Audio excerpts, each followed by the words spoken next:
Greetings, gamers, and welcome to the 137th live stream for the MisfitGamersStudios. I'm your host, Vortex, and this is D&D Discussions. On today's episode, we're going to have a very casual day today. We are going to be talking about magic in real life.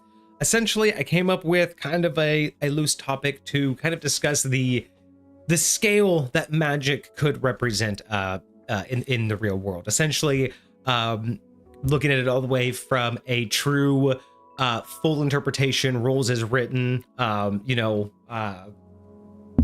identification of what it would look like, all the way to the more realistic, even based on physics, representation of what does it actually do, or how could it, be represented, or even the more extreme side of just, since magic isn't real, what's the closest we could get? So we're gonna have that kind of fun topic, and then we're gonna end with both of us choosing for a full representation, or at least for a one-to-one, what we would choose to have in the real world in terms if we were able to have a single cantrip, a single first level spell, a single second level spell, and a single third level spell.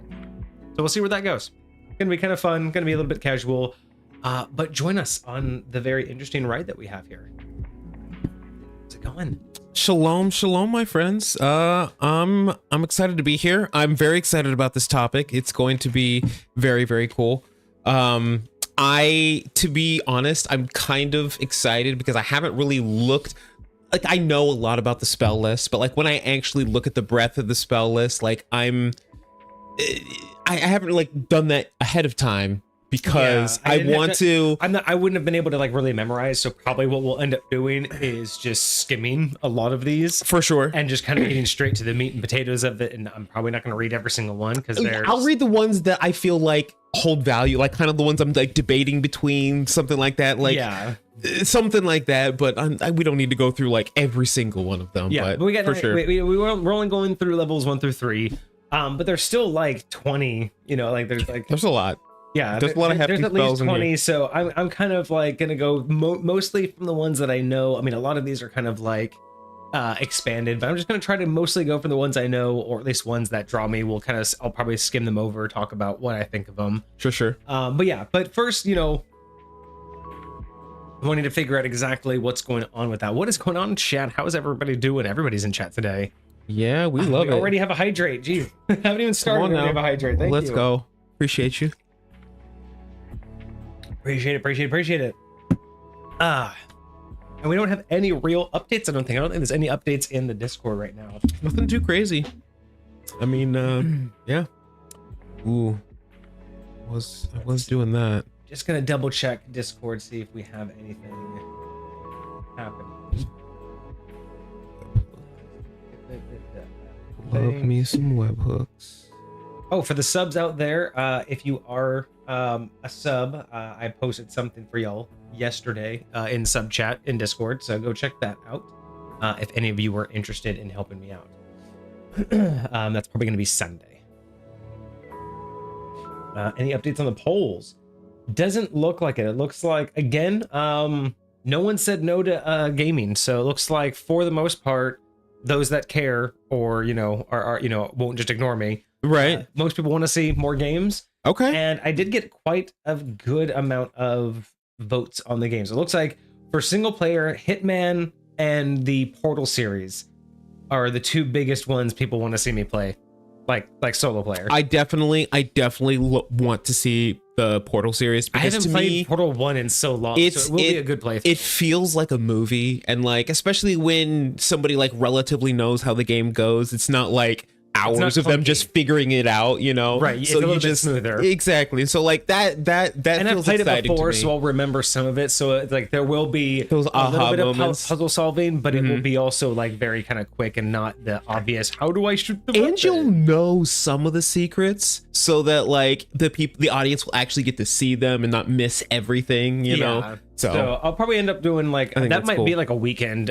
marathon, something like that. I'll just go for a 3-day weekend, and I'll just go until I try to beat all 3 games. Heck yeah, maybe over the holidays a little bit. Maybe I'll try something like that. And then let's see, what do we got for the multiplayer side? Fortnite was the #1 winning. Of course, Fortnite. And then the finals and Rust both got the finals. Love the finals. Every so often, I get to watch Vortex playing that when I first get over. He's getting a couple of rounds in, but no, it looks like a really good game. And if I ever upgrade to a PS5, I'm gonna rock it. If you ever do get the PS5, I really would roll with you. So there's a couple of the games here that got some decent votes, but that's probably where I'm gonna be at least focusing on those. I'll try to focus on those. I did play Noida yesterday. Noida is one of my, Oh, sick! I missed that. One of my more casual, fun games to play. Yeah. Terrible at it. I really wish I was a lot better. The problem is that game is very time consuming. Get good at. Even if not even just the grind. Even if you are good, watching anybody who actually is good, a playthrough still takes hours, because you could very easily beat the game very quickly, beat the game. But the breadth of the game isn't meant to it's there's not really a start and end. It's just kind of you go and replay the game to do different things. Right. I mean, you're exploring the game system rather than the world. Yes, because there's 100 bosses. There's infinite parallel worlds, so there's really no end to the exploration. But it is a repeating world, just with fresh monsters that get stronger and stronger. Different stuff. The spell combinations just keep growing. Especially once you beat the game, then there's Game Plus. And then after that, there's mods that expand the wands, expand the spells.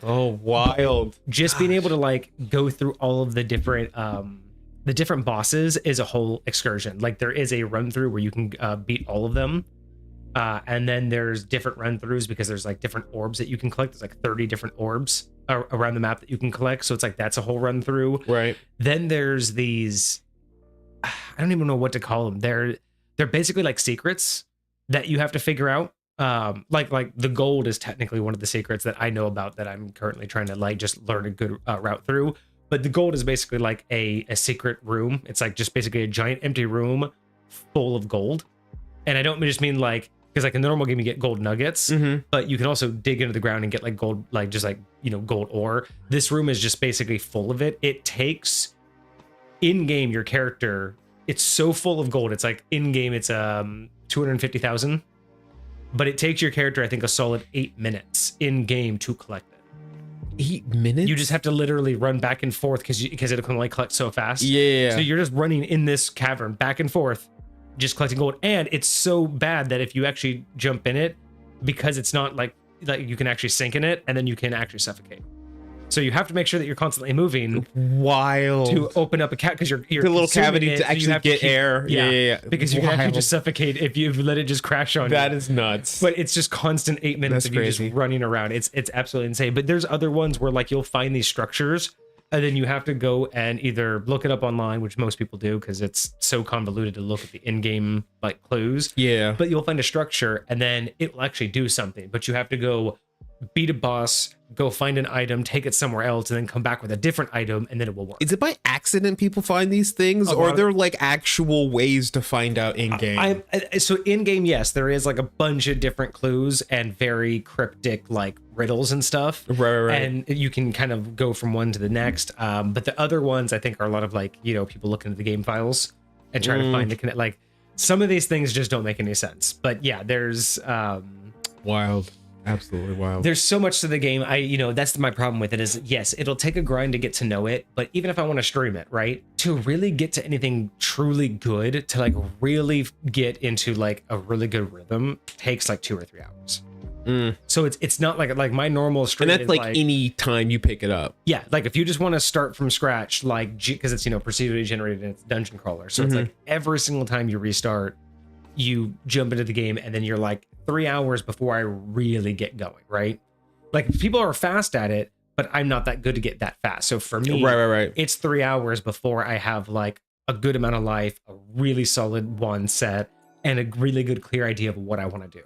Got you. But no, that makes a lot of sense. That really makes a lot of sense. A lot of exploration, grinding, and just getting that setup, right? Getting like the right wand, getting enough gold. Yeah. Getting the right power-ups.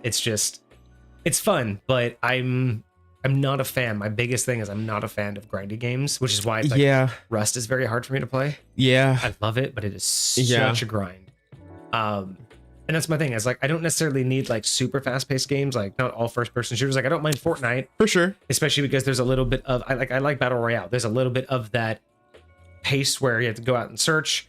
You can take your time, you can kind of hide, but it's not really a stealth game. So it's like more of just wait for your moment, and then there's a big bunch of action, and then you can take a lull. It's like that's the kind of gameplay I prefer. Not I feel that 10 hours just to do like a half hour worth of fun, to go back to 10 hours of prep. Like I feel that. Like that's not where I want to be, right? Like I don't find it isn't paced well.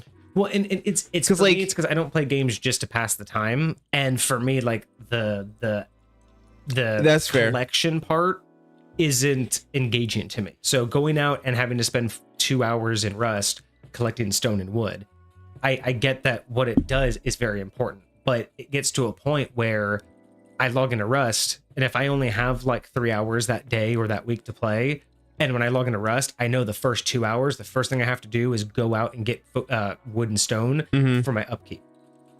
So it's like, if I know I only have 3 hours to play and the first 2 hours are just going to be saving and making sure I can stay online. You know how like it's kind of like I only have an hour to play. You know how some games have like dailies and stuff that you can do to like earn like in-game currency and stuff like that? I feel like that's Rust's lightweight version, even though there's not really I guess the wood and stone could be your in-game currency that you get to use to like build things, but I mean they do, like some servers have that's like kind of what it feels like. And you can have vending machines. Like there is, scrap is the in-game currency, and there are people that can, sell you stuff. It's like there's ways. It's just like, the base game is very difficult. What's going on in chat? I think I ignored chat for a minute. We have a weird question. We'll see what's going on. Love weird questions. Let's see. So, I'll let you answer that question in chat. Whose question was this? Cosmic? Cosmic has a question for you. Okay. And then Soul, your backstory. So I did read your backstory. So again, much better, easier for me to kind of paint a picture and really understand what's going on with the character than just looking at a character sheet. Again, all I can think of, like literally, as soon as I read that entire the character backstory, all I could think about was Goro. All I could think about is, so this is basically Goro's teenage years, just growing up until One Punch. No, Goro from Mortal Kombat. Oh, he gave this backstory, and I'm just wild. One of the first things I caught on in the very early thing is he said, "Me and my 4 arms." So I'm like, that's a very interesting thing. So I was thinking it's still D&D like, but at the end of it, he's just talking about being like this great monk or this barbarian monk who's all about fighting and who's just trying to find, it's that whole concept of like finding the best fighters out there because he just wants to destroy. And after I read it, I'm just like, so that's Goro. That's just like, that's why I posted a GIF of the first Mortal Kombat movie where he's that's what that was. Yeah, I saw that. And I was like, I missed the concept. That's exactly what it is. It is how we got to that stage, and I think that's awesome. I do like it, especially for a 20th level character. The story makes sense. Like the backstory is really good. It's one of those backstories where it's great, but it would be terrible for a first level character. Because it's one of those grandiose backstories that first level character and then they die or almost die in first combat, you're like, that doesn't feel like very much so. Yeah. So the backstory really fit a 20th level build. So yeah, so I really like the backstory. Dude, take that mess into a 20th level one shot. Plenty of people do those things. Right.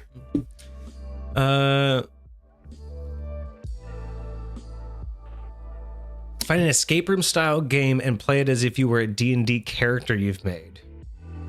I don't know how you would do that. You talk about like in real life, like LARPing, or are you talking about like a video game? I don't know how you would apply it. Even just a tabletop game. Like imagine that was like a one shot you're trying to do. I have tried so many times. I have a couple different ideas, but like D&D puzzles are hard enough. An escape room.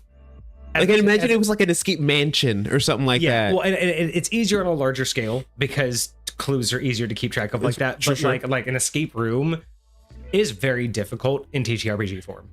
Really? Well, okay, so you've done an escape room before. Yeah. So think about how many clues there are on the walls, scattered about, that you can know where they are. As soon as you know where they are, you know where they are. Yeah. They don't move.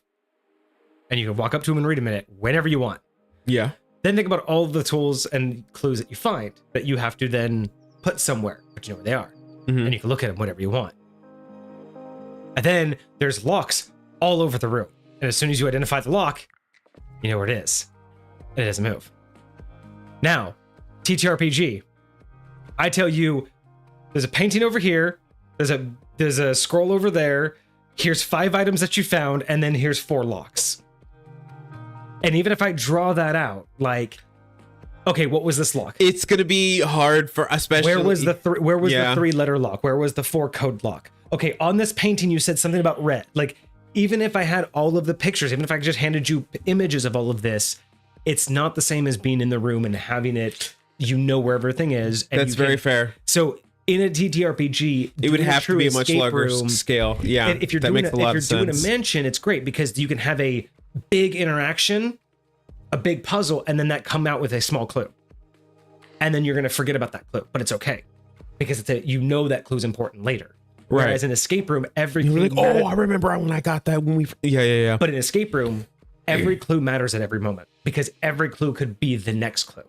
You have to kind of, if you have like, when they give you like little snippets to write on, everyone has to read it. And then everyone has to keep those in mind, but someone's going to hold on to them and constantly be able to reread them out. Because as soon as someone realizes that's what they need, someone's going to have them and reread them out. But imagine being the DM in that case.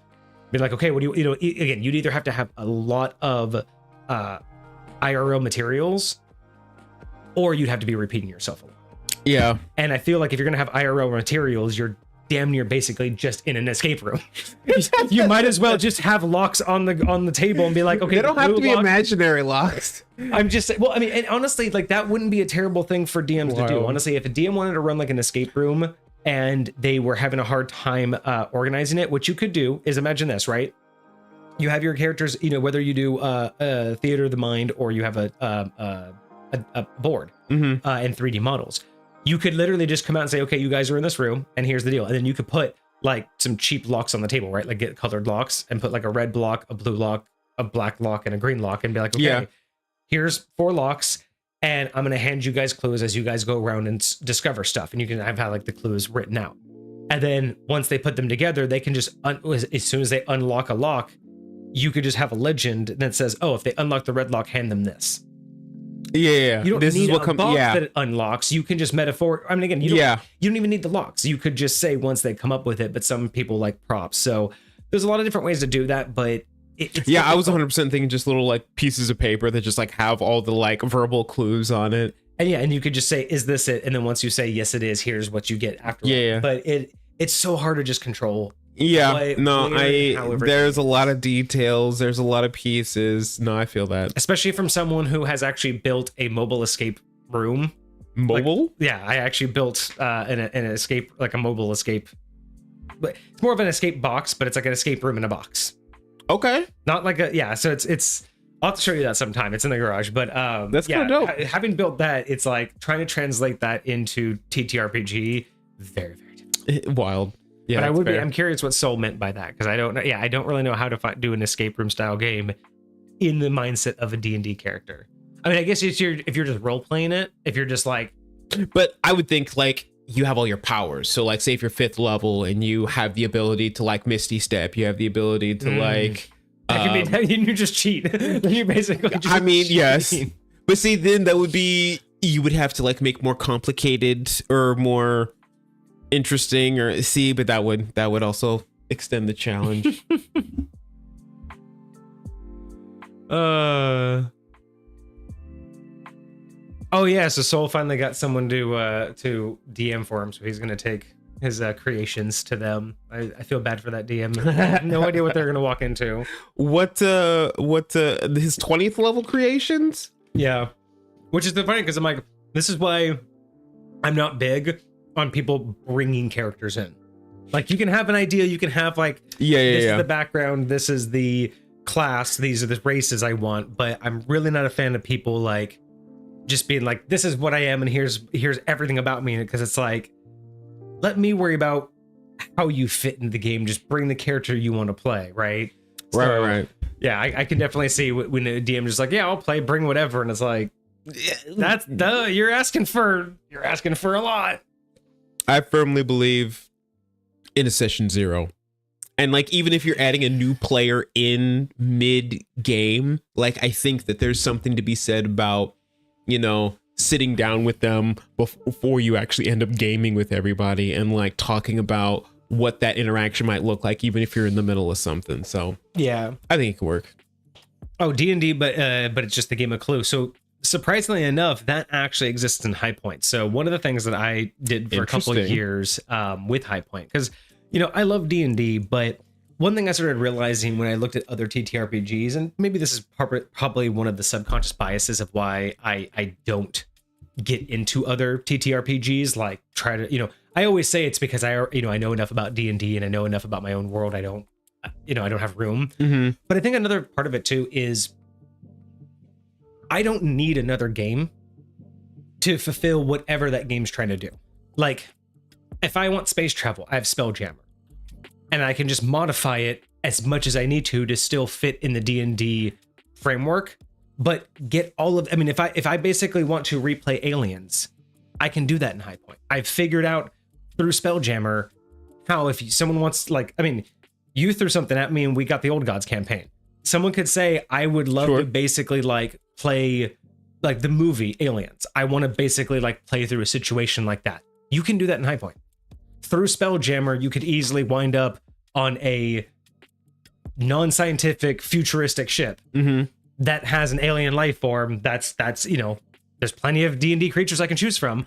That's very fair. So it's like, there is a subconscious part of me that says I don't need a whole other game to apply whatever it is. Again, I very much agree. The series has its own entire TTRPG, but I don't have to play that to apply what I like about the Dresden magic into D&D. Yeah. The only the TTRPG that I really want to learn is Call of Cthulhu, but not because I want to learn that one. It's because I am so engrossed in their mechanics that I literally want to try and take as many of them as I can.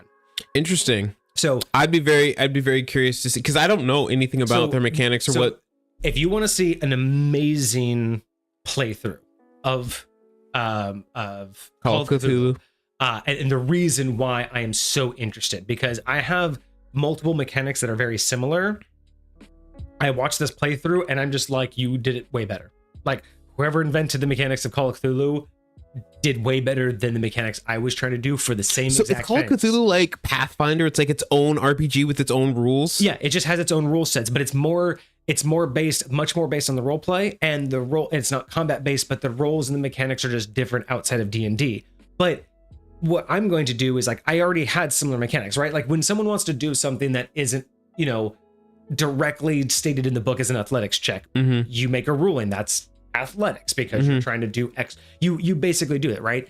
That's what I've always done to D&D is if I want to do something in it, I don't need to create another game to do it. I just figure out how it would be done in D&D. So there are things like, I have a sanity level in High Point. It's not something that every person needs to have, and we don't deal with it on every character sheet because in most situations, sanity doesn't get affected. I only apply it when it happens. So I have things like haunted houses or, places that, like necromantic mansions and things like that, where it would, heighten those senses. And in those situations, if players were to go there, that new mechanic would apply as long as they're there, right? Because the longer they're there, the more effects that would have. Those are things that I like to apply and I'll make myself. But when I had this, when I saw this playthrough of Call of Cthulhu, the mechanics that were in use were just so streamlined. They were exactly what I was trying to do with those like little campaign situations that people could run across. So with that, if you guys are interested, the best playthrough of Call of Cthulhu that I've ever seen that you can get on YouTube is No Rolls Barred. It's a really cool YouTube channel. They do a bunch of playthroughs of a bunch of different video TTRPGs, board games. If you like it, if you're curious about getting a board game, double check their channel and see if they do it, because they'll do reviews or they'll do a playthrough of it. They'll talk about the mechanics, the rules, why they like, it's really cool. Interesting. But when they did Call of Cthulhu and when they do other like TTRPGs or just other games, a lot of the times they'll do it themed and in character. So they all of the players, all of the entire cast is all dressed up, fully in character and playing the game. I like that. And yeah, so the way that they introduced it, absolutely amazing. I was so blown away with their level of gameplay was just phenomenal. I wish I could, like, when you guys watch that, if you guys do watch the video, you'll see like that is what I aspire to. The way that they storytell is the way that I aspire to be a DM someday. After all these years, that's what I'm still working on. But yeah, so in the sense of I want to actually get the game and learn it, primarily because I want to understand the mechanics as best I can so I can adapt them to High Point. But I digress. The whole point I said that is like with Clue, right? I have places in High Point that you can stumble across where stuff like that could happen. There would be a murder and you're, tied into figuring it out, or you guys could just figure that out. Like you could, hear about one and then go want to solve it, right? And I've always looked at like it could be more than just investigation rolls. It could be more than insight. It could be more than deception checks and persuasion checks. Like those are the basic ways, but I've always looked at how could I make it more fun? So I will adapt different rules. And so Clue growing up was one of my favorite games. So the idea of having a place that you would be able to explore, go from one location to the next, interview people, but the whole goal is to figure out what item was used, who used it, and where it happened. I actually really like that idea. It just wouldn't play out like the board game. Right. It wouldn't just be guessing and, asking someone else if they got it, right? But being able to have people that would give you information, being able to have a butler that you could talk to. Yeah. Being able to have a murder weapon or a knife that has blood on it, but then find out that the later on, if you don't discover everything, you could say it was, the butler with the knife. But then come to find out, if you do more investigation, the cook isn't in the kitchen and there's blood all over the kitchen, but then you go to the infirmary and there she is because she cut her finger. Right. So you could have all of these layers in the house or the mansion or the castle, wherever you're at. You just have all of these layers of red herrings and clues, and the players would just have to go through and collect it all and figure out what's going to happen, right? And then you can have like, a kind of a pass fail where you play it kind of like there's no wrong answer. Like, you guys aren't going to die if you choose, right? Like for the party, this is just a blip in time. There's no wrong answer, but you're going to help. But at the end of the day, you could have a pass fail where there is a right answer. There's no wrong answer, but there is a right answer. Right. So let's say you choose the butler and it's not the butler. He's going to get arrested. You're going to get your reward and you're going to go away. But maybe, you find out later that it wasn't the butler and everybody else, somebody else got, killed or whatever. And then they got away. Right. Or you get the right person and then you get an extra reward, or maybe they tell you of, a hidden treasure or something, or you find, you give them an extra artifact, like, because they guessed correctly. So right. I really do like cannibalizing any game that I like and trying to figure out how I can apply it, if not directly to D&D mechanics, how do I apply it in a narrative in order for a D&D party to be able to experience it. So I'm all about that. Okay. I'm here for it. I'm for sure going to check that out. Yeah.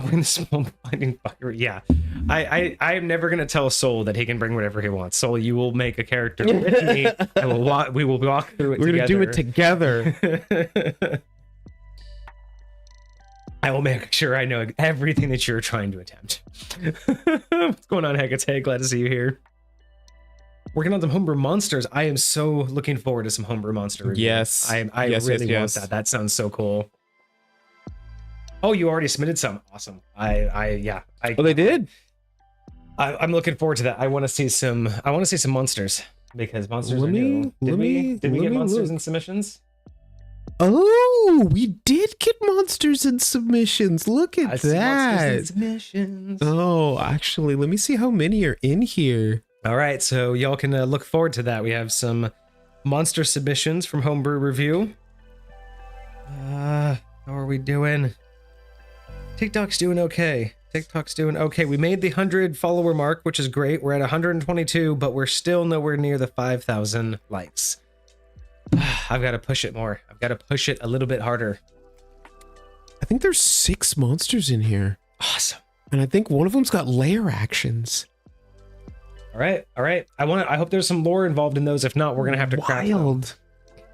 Wild. I want to see some lore of those monsters. Ooh.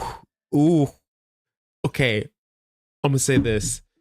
It says Monsters and Creatures Cold Edition. Oh, so okay. That's a vibe. Okay. We're gonna be getting categories. I'm here for it. I like that. There's like snowflakes and shit in the background. Uh-oh. All right. Cool beans. So today's topic. So I wanted to start today's topic before we get into the actual choosing part, because that's where the meat and potatoes of this is all going to be. Sure. It's going to be what spells would we choose in real life. But before we get there, I wanted to have a conversation and level the playing field a little bit in terms of how we're going to approach the decision, because it's easy to just we need to articulate what we mean when we say magic in this world. Exactly, because it's very easy to just say I'm gonna choose this spell for XYZ reason, but the problem with that is just like what we talked about. It's the raw versus rye. The rules is intended versus rules is written versus rules is intended. Yeah, it's the idea that what one person reads is not necessarily what one person thinks. And this is that whole issue of do you go with the word as it or like what I like to talk about is raw without lore. Yeah, rules is written without lore can also screw up a game, because we've talked about this one. Our favorite version is create water, our lungs a vessel. Yeah, because if you look at rules as written, a vessel could theoretically be any container that has an opening. However, raw with lore, rules is written with lore. The person who created the spell probably did not think to have the magic be able to craft out and seek out lungs, right? When they made the spell, when it was crafted, when they thought, vessel, they were thinking like bucket, vase, glass of water, like pool, like bathtub. Don't get me wrong. I love the ingenuity, but recognize that if what you're trying to do is manipulate a spell and change it from what it was originally intended to do, then that's going to take some more magic. It's a new spell. And it's going to be dangerous to do, and you might not know what the fuck is going on, and so it's going to be risky. So like, sure, let's go there, but don't expect to just be able to cast your regular spell and be like, oh, everything's hunky-dory. And that's my biggest thing is, if you want to alter the fundamental of a spell, I'm all about it, but you have to alter it. You can't just have the spell do something different, right? Like, and again, for me, it's because there's a lore behind it. There's a reason why these, like, I love spell alteration. I am so tired of thinking that what the spell list is all the spells that exist. That's why I put so much lore behind the fact that if it's on the spell list, that's just the most common and most manufacturable version of that spell. There are other versions out there, but you can't go about it the same way, right? You can't just pick up a spell, a scroll of this spell and say, well, can't it just be a different version? It's like, there's a reason why this is the version that's always on a scroll. If you want to change it, that's going to add to your adventure. I'm not just going to hand it to you. Yep. But it is available. I do want it to be available. I just don't want to hand it to you just because you want it. Yeah. You know what I mean? That's why we have subclasses. If you want something, slightly different, then you need a subclass to go do it. But otherwise, if you want something that's in the game to be altered, you have to game for it. You have to earn it. And that's what I like about that open world concept of, you're not stuck on a trajectory. So if you want to go earn something, it's kind of at your whim to go do it, right? That's very fair. You don't feel like it, like it's either going to deter you from what you have to do. If it's that important to you, then it's always what you want to do. Go the direction you want to go. But it's also nice on me because I don't have to shoehorn it into a major campaign if it's that important. Right. Like if it's that important to you, I don't have to force it to make sense in the campaign. That's up to you. You know what I mean? It's like, how would your character act? What's the driving force for that character? Very much so. No, I feel that. But yeah, so when it comes to deciding before we make our decisions on like what spells we would like to have, I just kind of wanted to figure out not super define magic, but I just wanted to kind of have a discussion about magic, because when we think about magic in the real world, I look at it like everything. It's a spectrum, it's a scale. And each side of that spectrum, what I always like to do when I try to establish my spectrum is look at the extremes, right? Yes, so very much so. On one side of this extreme, we have the absolute interpretation. The absolute rules is written. Word for word, direct from book to real life, as you would expect in D&D. So, lightning bolt would do the, or magic missile would do the same things. It would be exactly as it's described, comes out of your fingers. You can choose who it automatic hits. Yeah. So you have that's one side of the extreme, is you rip it out of the book, and just like you try to rules lawyer it is going to be a 1-for-1. It works exactly that way as it would in your game. And then on the other extreme of this spectrum is kind of what you have alluded to before, how all spells are just jokes and innuendos and like basically dad jokes, right? Or entendres. They're either dad jokes or double entendres, right? So we can go that other extreme, which is what is the most direct real world relation. So underwater breathing, we look at what is the material component. Oh, it's a reed, so you're breathing underwater with a tube. That's underwater. Like, so that's the other side of the extreme. No magic involved.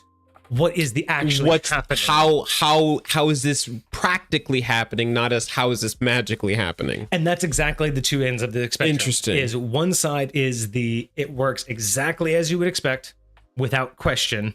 The other is what is the real world application of what we're trying to accomplish. The effect is the same, not the actual magic. And then in between that is the varying degrees of how much do real world physics need to come into play. Because some magic spells, when you apply any actual physics, might slightly work differently. And then I also say real world physics as in, this is where you get into the complications of what does damage equate to in the real world. When fire damage happens, we get 3rd degree, 2nd degree burns. Sure. That doesn't quite happen to D&D characters, because as much as you say that you take damage, 3rd degree burns are a motherfucking bitch and do not go away overnight. So I'll say just saying that. Now, I will also say that I think that there is something to be said for like the amount of like damage, because there are some spells that specifically state it will set shit on fire. Yes. And there are other spells that don't make that same claim, like Firebolt. I don't think Firebolt is going to give anybody 3rd-degree burns. I think that Fireball 1000% would. Because Fireball, in my opinion, sounds more like you lit a propane canister on fire. Or like you shot a tank again, this gasoline or whereas something. Whereas Firebolt is more, I guess, like a hot poke. Like you got, well, but it would Firebolt be more like getting poked with a hot poker. I mean, you know what I mean? Where would that actually? Well, because again, and that's where, and this is why I want to have that conversation. Because like, sure. When you look at, because we haven't really defined like, you know, we could try to sit here and equate damage. There's actually a really funny guy on YouTube who's doing that right now. Yeah. I actually posted him somewhere in the Discord, but yeah, he's actually finding the hit die for real world things. Oh yeah. So what he's doing is he's dropping things from a certain story. I think well, because you take a D6 for every 10 feet of falling damage, right? Yes. So he's dropping regular things from 10 feet, and based on how much damage, so if they crack open, if it, you know, burn, like depending on what it is, he's judging how many drops it will take to completely destroy it before you would consider it like a watermelon. How many drops before it fully cracked open and it was like, it's done. Yeah. Like a small crack, a small little thing, but when it finally like split open, he called it done. So however many drops it takes, that's how many hit die the things are. So he's done like a jar of mayonnaise. He's done like a watermelon. Right. And it's really fascinating, the concept here. But that's what I'm thinking, right? Is like when you think of trying to equate it, I think it would be too difficult to do any major calculations, right? So obviously we would, I think, be better off categorizing, you know, the level of a 9th level spell could kill someone. A cantrip would be like street magic. So in terms of it's putsy little street magic.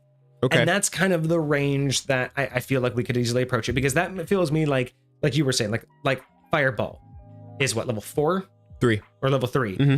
So probably would hurt. You'd have to be a level 5 caster, full caster, in order to be able to use that.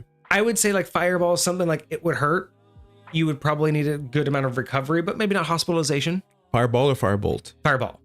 Okay. Because I'm trying to think of like, if level 9's flat out, like those are the kind of like the deadly spells, right? And sure. 8's still deadly or lethal, right? Like they're on the lethal scale. 7's like critical. Well, I mean, if we're talking I'm just pure like trying to equate, instead of trying to get the dice amount of damage, I'm just trying to equate of like, yes, you know, because power word kill is like, that's a lot, you know, a lot of meteor swarm. Like that would kill someone, like getting hit by that would kill a lot of someone's for sure. And that's level, that's 9. I think that's 9th level. Yeah. So that's what I'm just trying to understand. Like 9th is definitely death level. Cantrip is like, I can literally turn it. I can like light your incense from across the room. But I would say like, that, and again, this depends on how much you're equating like damage, like, because when you think about like commoners, Fireball, no matter if you make your save or not, those commoners are dying. Okay, and that's a perfect example, right? So like those commoners are dying. Idea of, are we equating the average person to a commoner? Because that's how D&D wants you to think. Right. So like, if we're realistically, the average person's a lot more hardier than you think. You know what I mean? Like, I mean, I would say pretty hard. I would say there are a lot of people that you would see out in everyday life that don't equate to being level 1. Yeah. And I think that, but that's not commoners, really, that's not really the intent, in terms of like, it's really more of a representation, not of the average. In terms of a commoner level 1 in D&D terms, super weak, but that's not really weak in terms of between all of the other commoners, because Fireball, like how many people randomly are going to be next to a propane canister that explodes? Right. And then how many people in the real world who that happened to survive? Like that level 1 weakness, while we say it's like, yeah, you could just easily kill peasants, it's really, that's only weak realistically in comparison to adventurers, because adventurers are supposed to be the uppermost echelon of society, right? Adventurers are they're not just stronger, right? They're not just the guys that are like, there are people that go to the gym that are stronger. These are, again, elite forces. Like there's plenty of people in the military there's not that many, actual special forces, right? Yeah. It's that level. I always look at like adventurers are this, the special forces of the D&D world. But I would even say, like, when you look at, okay, if I'm an adventurer, but I'm still level 1, I would say that the town guard is gonna fuck you up. Like, it is. You're still learning. And so, like, I could imagine, like, because I do agree, but like, but I still feel your level 1, you're still built different. So your level 1 is still at a higher level than the peasant. That's true. Yes. That's the thing, is you're absolutely right. The town guard is still better than you at your first level, but you are built different. You will have a higher potential than he does. Yes, when you first joined the military, there were people that were above you in rank, but you had the potential to go much further than they did. Sure. In a different path than they couldn't. Yeah. And that's how I look at the adventure, right? You may not be at the highest potential, but those people that are above you won't be above you forever, because your potential far exceeds theirs. So again, kind of equating to, and again, I don't want to just talk about just damage, because we've already talked about like, HP just isn't damage, but I bring that up because a lot of these spells, when we equate the real world mechanics, the other versions of these spells, like the non-damaging ones, won't really matter because they're more about altering the world. The damage ones are going to be the ones that get a little bit finicky when we talk about what does that actually mean? Because again, fireball is like an exploding, oil canister. Firebolt is like someone just kind of like tossing a match at you. How about this? For the purposes of conversation, tell me how you feel about this. Just basically saying that the level of the spell directly relates to its devastation. So like you were saying before, like a level 9 spell that could pretty much life altering. It's life altering up to fatal. Yes. Cantrips should basically be amusing and perhaps utility based only. Because again, like I think a cantrip in terms of like how much should a cantrip be able to hurt you? Now, granted, we already know that there are some cantrips that technically can hurt you. But to me, and this is where we talked about this the other day, where I think there should be a difference in cantrips and innate spells. Because like originally when I think of cantrip as like, how you ever do that thing where you have a pack of matches, and if you hold just a match like with your finger up against the striker and then you just flick it, you can make it light and then toss it. Yeah. So it's like, I imagine doing that to somebody, right? It hits you, you go, ow, it hurt, but it's not going to do anything. How about this? Because this is what I'm thinking. A cantrip to me equates to a solid punch in the face. No, that's way too powerful. That's way too powerful? That's way too powerful. Well, is that like a level 1 spell? Easy, yeah. Level 1 would have to, because again, I'm thinking like a cantrip again. If I took a little match and I flicked it against your skin, you'd feel pain. It would burn you. But unless I lit you on fire, it would be like okay, nothing. That you would just walk away. You would be able to know healing time, right? Yeah. To me, that is what. And again, I'm not talking about D&D and how it is, because again, Eldritch Blast is a cantrip.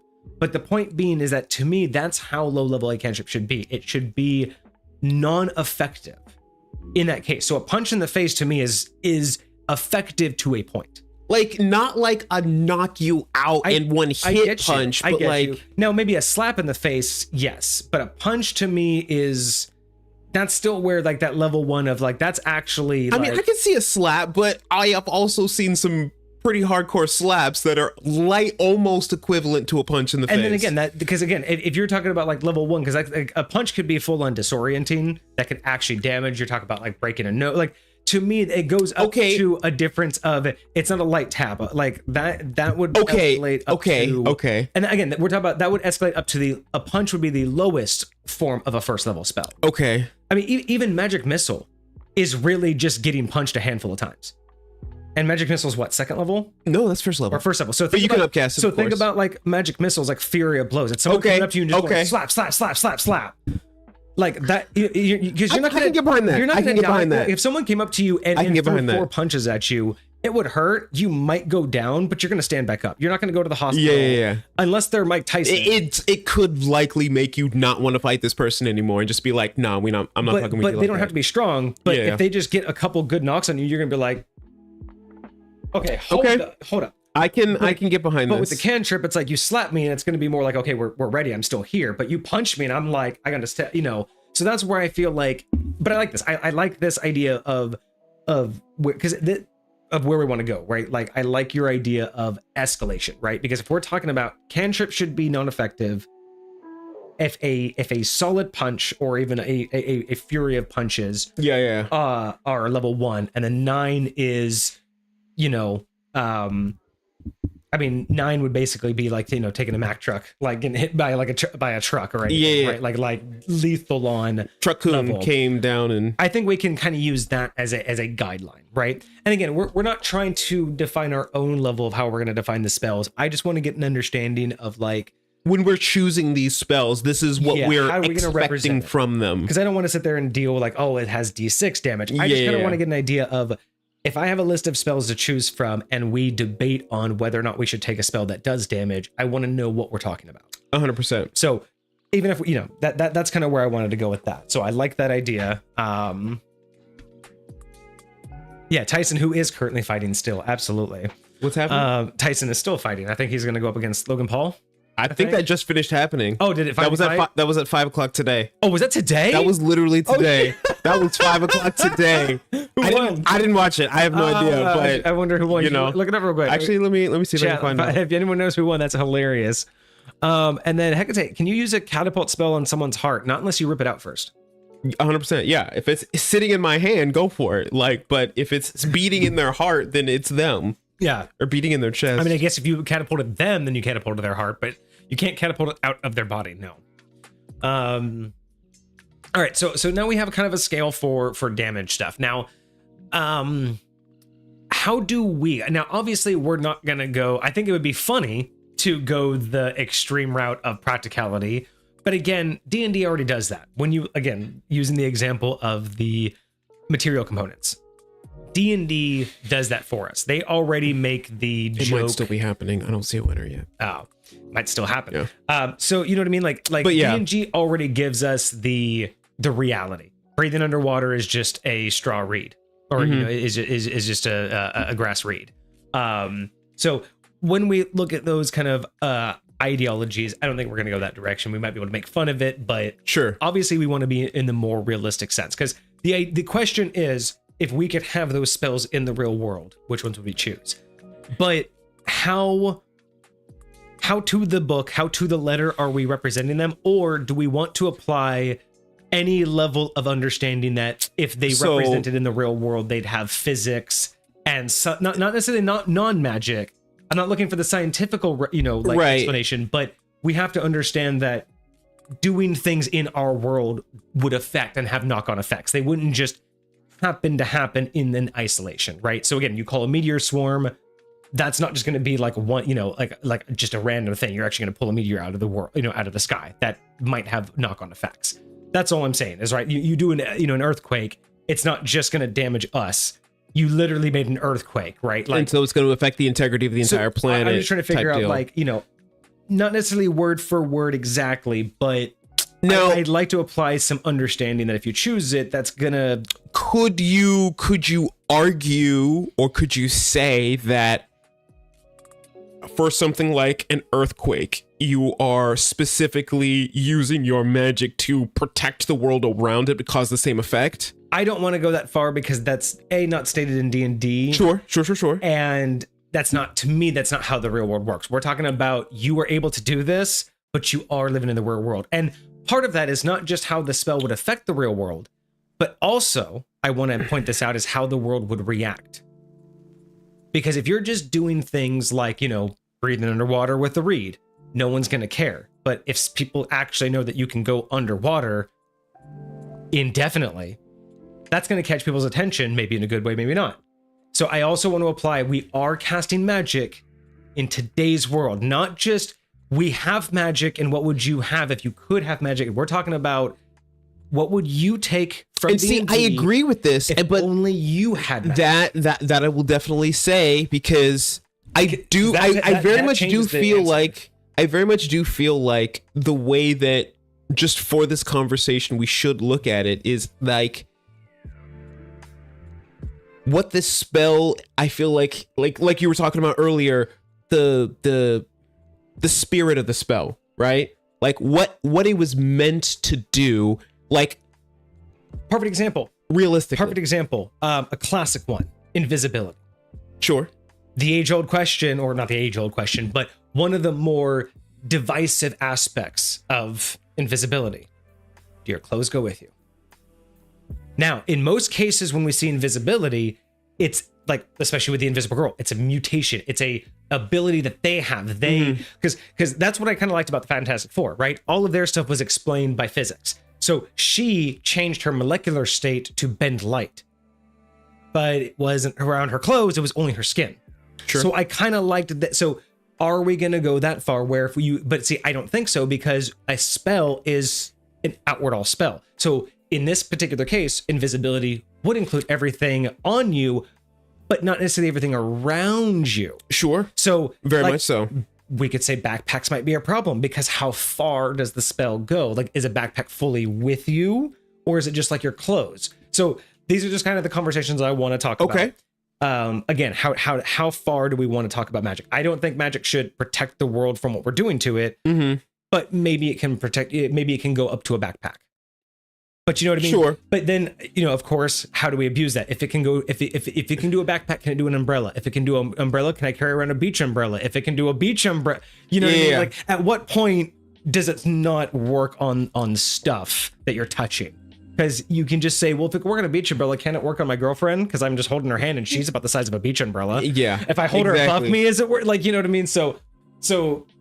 And then again, I also want to point out that we're going to be answering this question. I think the intent, and I think it was Soul that brought this question to us. But I think the intent of the question is if we were to just right now be gifted these spells, what would we take? Not if the world had magic, what would we use? Yeah. And I think that's huge.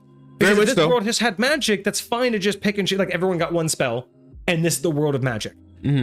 That's total. I would have a completely. So are you and I talking about this in the scenario that you and me together are the only people that have magic, or just you in the world? As right now, you are going to be gifted one of each, and it's only you. I think that's more fun. And maybe we can, and chat, let us know if we should do both. Maybe I'll do a poll here in a second. Because the thing is if I lived in a world of magic and everybody got to choose one spell of every level, my spell list will be completely different than if I am the sole person that I know of that has and can do magic.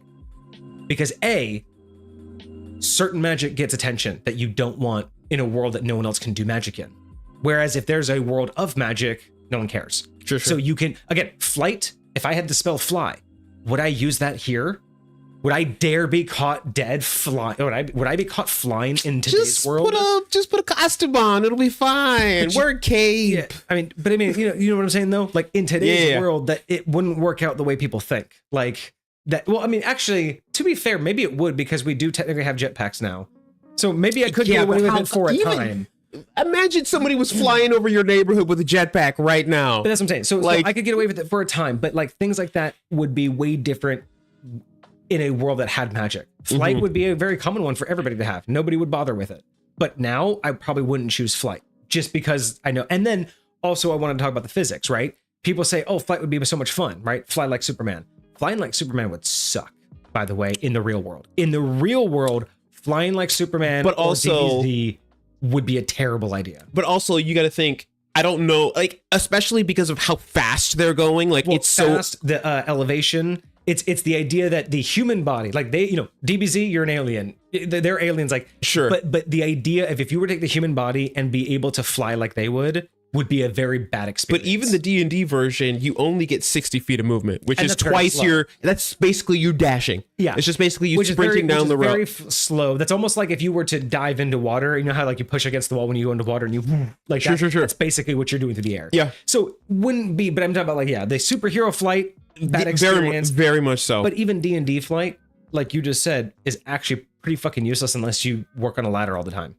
Unless you're like a roofer, the spell flight's kind of fucking useless. I mean, it's only 10 minutes. Like 10 minutes to go so far, so fast. Like, again, it'd be great on a job. Like if you had to move some stuff upstairs, like that would be fine. But But yeah, so I mean, what I want to listen, if I lived close enough to work that I could get to and from flying, I'd probably do it. right. It's on a short rest, just nap on your lunch. And see, that was the other thing I was going to ask you. Like, are we treating these spells like we can cast them infinitely? Are we treating them like we can cast them like once a day? I like think we have to treat them as so the thing. I think a cantrip is one that you can always have. Okay. And I think the other ones are basically because most spells are per day. You know what I mean? Because it's based on the caster. It's short rest or long rest. Well, I mean, yeah, yeah, but that's only because you get multiple uses of them. That's true. So I think this would just be because I think it's just kind of the I assumed that this was like the old school concept of you can cast it like once per day. But I don't know. I don't know if we're allowed to just infinitely cast them because that changes it too, right? It very much changes it. It very like the frequency that I would get to use this is going to dramatically change. Because one of the, I don't want to get too much into what I'm thinking, but like, I really feel like just knowing what that is gonna definitely play a factor. Let me look up real quick. So yeah. So let me do a poll then. What?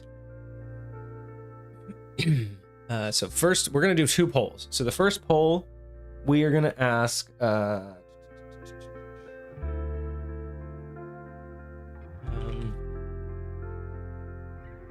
once per day.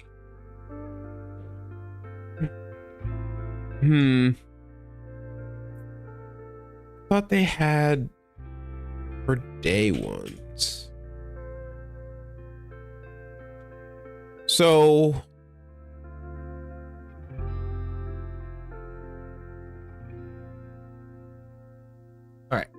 So, chat, y'all decide. We have a 3 minutes.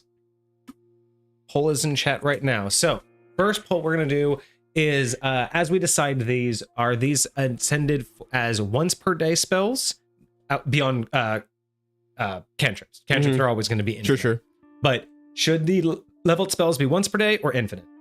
Can we just not necessarily spam them? Like, it would be obviously like, it would take some energy, like you couldn't just infinitely spam it, otherwise you'd pass out. But can you just use this in multitudes throughout the day at your leisure, or are you basically like one and done? Because that will change it, right? Like fly, 100%. if I can use fly, or just using any spell, if I could use it multiple times in a day versus I can only use it once per day, that's huge. So let's let chat decide what's going to happen. And the other question we were going to ask is do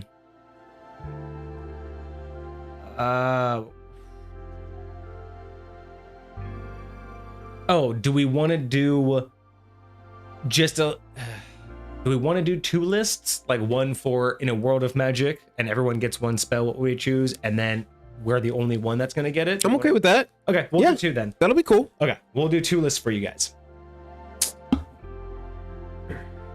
Yeah, video game ability going on cooldown is kind of what I mean by the infinite. Like, you'll use it and then you can't use it for a minute. I love that. But you can still use it multiple times that day. How about that? How about we give each level its own cooldown? Like 10 minutes per level? Something like that. But like, I imagine a first level spell would be like a minute, and maybe a second level spell would be like 10 minutes, and maybe a third level spell would be like an hour. Like that type of deal. Right. Just kind of scaling up as you get higher, and then like eventually when you get a 9th level spell, you might be able to do it like once a week or something like that, just because it's so crazy, so it's not like you can just, hey, every single day I can call down a freaking meteor. Like, maybe not, but I don't mind that, because if you did Cantrip Infinite, first level is a minute, 10 minutes, half hour, fireball every half hour. Or is that too much? Or is that not enough? That's kind of like what I'm going to like think about, like how I'm kind of balancing that. Like, how crazy would that be? I don't think that's too crazy. That's okay. And what else do you have? You have fly at 3rd level. You have so I would say that 9th could be once per day. Like, honestly, looking at some of these. But honestly, you also have revivify once per day, or you have revivify at 3rd level.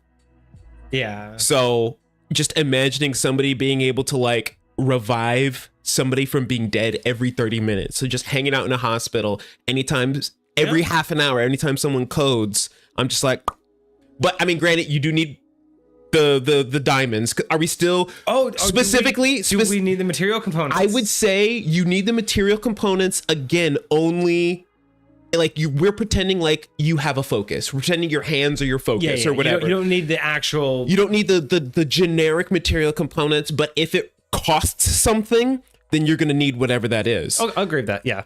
And that's that'll just or consume something. Yeah, that'll just be more for our like rarity. Like if it's super rare, we wouldn't choose the spell, right? Like something that we could get our hands on reasonably. That begs the question. So some things specifically state they don't consume the item, but some do say they consume the item. So especially if it's something like relatively rare, like say something that like we wouldn't have in the real world, like as a material component. We'll find the nearest, we'll find the nearest thing. But again, I think that should be a choice of whether or not we choose it in the real world, right? Because just like in the D&D world, if it's that hard to get, why would you choose it? I want a spell that I can regularly cast in the real world. So I think we'll get to the closest that we can. Okay, you know what? I feel that, because I feel like that restriction in the game is even for the same reason. So you're not just spamming it like over and over again. Yeah. Just being okay. So if 9th level. Okay, so real quick, one more time. What are the two lists that we're gonna end up doing? So we're going to make a list of if we lived in a world of magic and everyone got to do this. Everyone gets one of each level. The second list is you are the only person and you're being granted this in the real world as of right this second. Some genie is going to appear and give these to you and then disappear. And you will be the only person in today's world to have it. Those are the two lists. Because I think it'll matter. And I think it'll matter completely differently. So we will go with that, and then we'll just kind of we don't have to make our own judgment, but we'll just know that beyond Cantrip, it just takes longer and longer to cast these. We don't need to know how long. Like we don't need a specific table. It's just we just need to know. That's the idea. Third level takes longer than first level to do. Yeah. So we have to keep that in mind. That third level won't be as spammable as a first level versus a Cantrip. All right. So second poll. Which does chat want us to hear first? All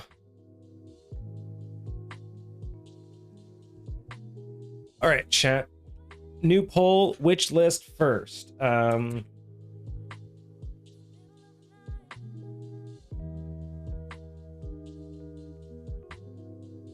right. So let us know. Y'all have 5 minutes. Which list should we develop first? I just want to do one at a time. Because I want to be in the same mindset. So are we doing? We live in a world of magic, and everybody does this, or are we doing the solo first? Which one are we doing? Interesting.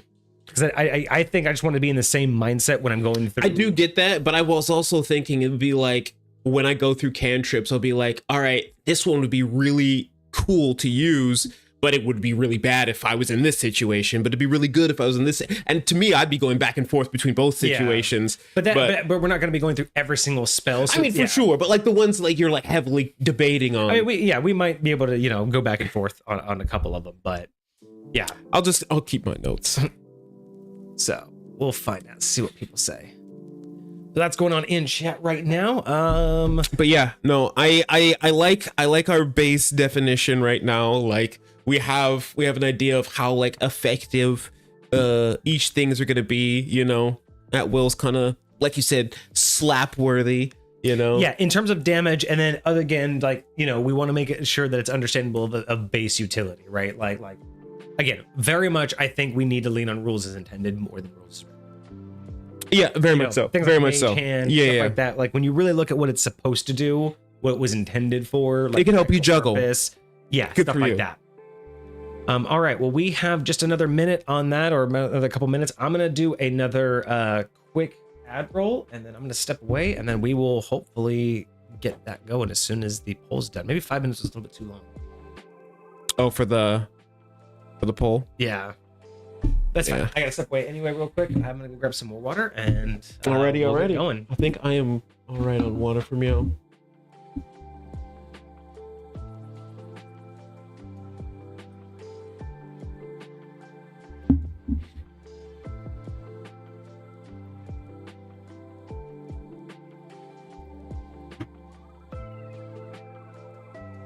Yeah, I swear that fight is still going on right now.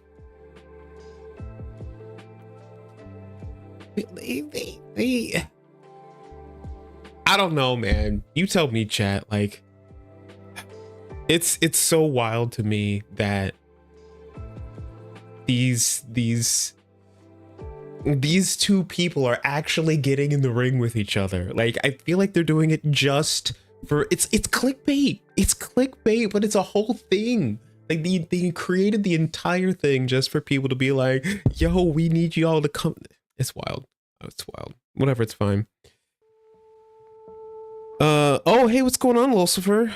I think it's everyone would have magic. Oh, everyone would have magic is the winner. Let me take a look. Solo YOLO World of Magic. It is 50-50 right now. We need another vote in there. Who's voted already? Can you I wonder if we can actually, if people can actually pay to vote multiple times, because that was a thing last time where you could pay to vote multiple times in there. Oh, wild. We got another for World of Magic. All right. Desmar, welcome to the party. Oh, you voted. Excellent. Thank you for breaking the tie. So I really don't care about either of them or boxing, but I hope Tyson Listen. I also don't really care about either of them, although I am a martial artist, so just intrinsically I enjoy the sport and the art of fighting. But again, I truly feel like stuff like this takes away from it a little, not like really detracts from it, but I'm like, hey, you're turning the sport into a meme, man. Like, why? No, you're 100% right. They're making a mockery of it. Like, I get it. Look, I get it. Paul is an up and comer. I mean, he's made a name for himself in the YouTube boxing space. Yeah. And Tyson is a legend. YouTube boxing, is that a thing? Oh yeah, it's a huge thing. That's probably where, wasn't it Kimbo Slice got his start? Yeah, KSI. There was KSI did that whole thing. Yeah, so wild. So look, he's made a name for himself. Logan Paul, I get, does really well with what he does, but the thing is neither of them, they are both riding on essentially clout on this. They are riding on the fact that they're celebrities, not that they are either. Neither of them are peak boxers anymore, right? Neither of them are championship boxers, but they have the celebrity backing like they do, right? Tyson is a former, heavyweight champion. And yeah, Paul is a up and coming, but probably never will be heavyweight champion. But both of them have the backing and celebrityhood as if they were, right? Like they are in today's equivalent as Tyson was with Muhammad Ali, right? Like at their peak, they are basically equivalent in terms of today's like celebrityhood. So that's how I look at it. As I get why this is happening, I get why it's popular, but at the same time, for the overall sport, it's a mockery, because it's basically like, do you remember when they do those like special football matches where they take like, remember the what was it called? I forget what they do, but they take like the best players from different teams and make teams. The all-star teams. Yeah. I know they do it for like basketball and football. It's like, imagine they did that, but they did it with a bunch of retired football players and a college team, and then that became more important than the Super Bowl. That's what I mean by it's a mockery of the game, because that's not the fundamental. Like, yes, that's not what we're here for. It's the most famous college against the most famous retirees. But that's not what the Super Bowl is all about. And this game doesn't deserve this level of hype, because it's just, neither of these people represent boxing. They represent their fandoms. If that makes more sense. I get that. I don't have skin in the game either way, but that's my hot take is I'm not even that big into boxing, but I'm less into this because this isn't a boxing match. This is two celebrities doing something publicly. And it's unfortunate because boxing as a whole, now granted, if this does something for boxing, because I know it's been kind of on the decline, maybe this will do something for boxing. I don't know, but I do kind of think it's not in the spirit of boxing. Wild. So yeah, we'll see. Poll has ended. What did we? Solo YOLO at the last minute too, because the other one was winning at first. have a hydrate. Thank you so much. Appreciate you, Lucifer. Boom. I have actually discussed with Kage about him going live, and I've tried to convince him to do it. What am I Maybe doing? someday we will get him to get his own live stream. I'm working on it. I do want to. In fact, we were talking the other day, and Vortex actually hooked me up and let me borrow one of his mics because that was one of the only things I didn't have. But I want to start kind of going live during my journey. Number one, exploring Obsidian, but also working on developing my programming, because a lot of the roadblocks that I end up having when I start going down those roads is I don't necessarily have someone to ask questions to. So like, I'm totally down to like go research whatever it is that I'm researching, but if I have somebody in chat that just happens to pop in and like know something, or like be able to direct me somewhere, or you know, or just knows how to like search things better, because like usually people who are going into these things either are looking to help for other people or they're genuinely curious, and so maybe they know where to look themselves. They have other different ideas of how to. So I'm totally here for that. That's kind of what I'm all about. Yeah. So that's where I would start, but I have some other games that I would play. Like I really like playing Genshin Impact still, and I'm very behind on a lot of my quests and stuff, so I could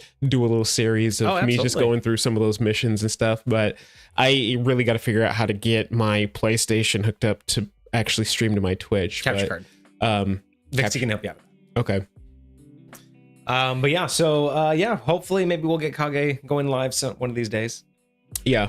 All right, so we are doing the solo list first. Solo list. Okay, so let's do that. I think you said you were going to kind of keep track for everybody. I mean, yes. I mean, sure, chat will keep track. I mean, this isn't for any official use. This is just more of a just a chill, casual day. So let's look at some of these cantrips out of here, because yeah, so we're looking at cantrips. Cantrips aren't meant to be super devastating, right? So I'd look at like Acid Splash, right? Acid Splash, I don't think in the real world would go so far as to truly blind somebody, like you're throwing real acid in their face. But I could see it like pepper spray. Yes, very much so. This is not gonna like this is the highest form of cantrip, because yes, I did say punches are too much and a punch is very distracting, so it's pepper spray. But I could also carry 15 cans of pepper spray on me if I wanted to, and have unlimited pepper spray.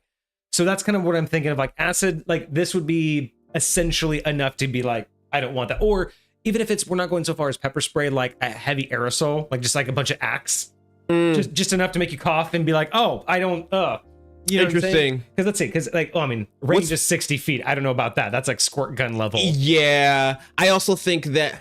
See, so it's a bubble of acid. I feel like maybe the ranges for like the non-combat ones will be fine for something like. Well, I mean, technically, I mean, what you can get 30 feet off of bear pepper spray. You really? I think so. Wow. Like, I think you can get like up to like. I just imagine you being like fairly accurate with, you know, pepper spray. But again, that's where it's like how much against like rules is written 60 feet. But it is magic and it's still supposed to make you feel like you can do something that normal people couldn't do. Yeah. Right. So either way, I think Acid Splash being on the level of a mild pepper spray. Yeah. It's not going to take you down. It's not going to make you hit the ground and, you know, like, oh my God. But it is going to be annoying, and it is going to be, it's only like a 1d6 of damage. So, you know, imagine like, you know, a Walmart level pepper spray, you know, or dollar store pepper spray. Right. It's going to be annoying. It's going to be irritating. It'll probably take a couple hours to get out of your mouth, but if you're determined, it's not going to stop you. Yeah. So, okay. So if we kind of understand, like, that's where our range is really going to be, right? So what are you looking for in a cantrip, right? Because this is the other thing, right? We don't want to necessarily read every single one, but we're talking about real world. You are the only person that can do magic, right? So if this is the most common thing you can do, you can spam the ever-living crap out of this all you want. This is the most unlimited, unrestricted spell you can have in a world that you will stand out for being able to do this, right? Now, you can look at it from point of view of, if I could do this on stage and really do it well, I could make money and act like, you know what I mean? Like, there's some spells you could truly get away with and no one would know otherwise. But then there are other spells that could be dangerous, right? Like this one. This one you'd only ever use in defense, and most likely the attacker's never going to realize that you just like sprayed them with nothing. They're probably just going to assume that you had like, you know, right, spray or whatever. But there are going to be some that stand out a little bit. So I'm approaching this not necessarily from what's the most powerful, but I'm trying to balance what is the one that I'm going to use the most. One, right? Because it is the one that I can use the most, so it should be the one I will use the most. But I also have to understand that by that meaning, it's also going to be the one that I'm most likely to get caught doing. Yeah. Because even though the other ones are more spectacular, this is the one I'm just going to be doing idly like all day. Like again, if you just have Mage Hand permanently up, dude, Mage Hand is a high contender for me. It is a high contender. But again, can you imagine if I'm just sitting here talking to you, like, what imagine on stream? You know, 6 months, a year into having Magic, and you're just sitting here and somebody like, yeah, dude, this is crazy, and all of a sudden it's just like, dude, this is fucking. Like how long would you go before your cantrip, which is so second nature, just depends on how good you are at training into that second nature, like keeping it hidden or whatever the case may be, because. You know, like that would definitely need to be a big part of it.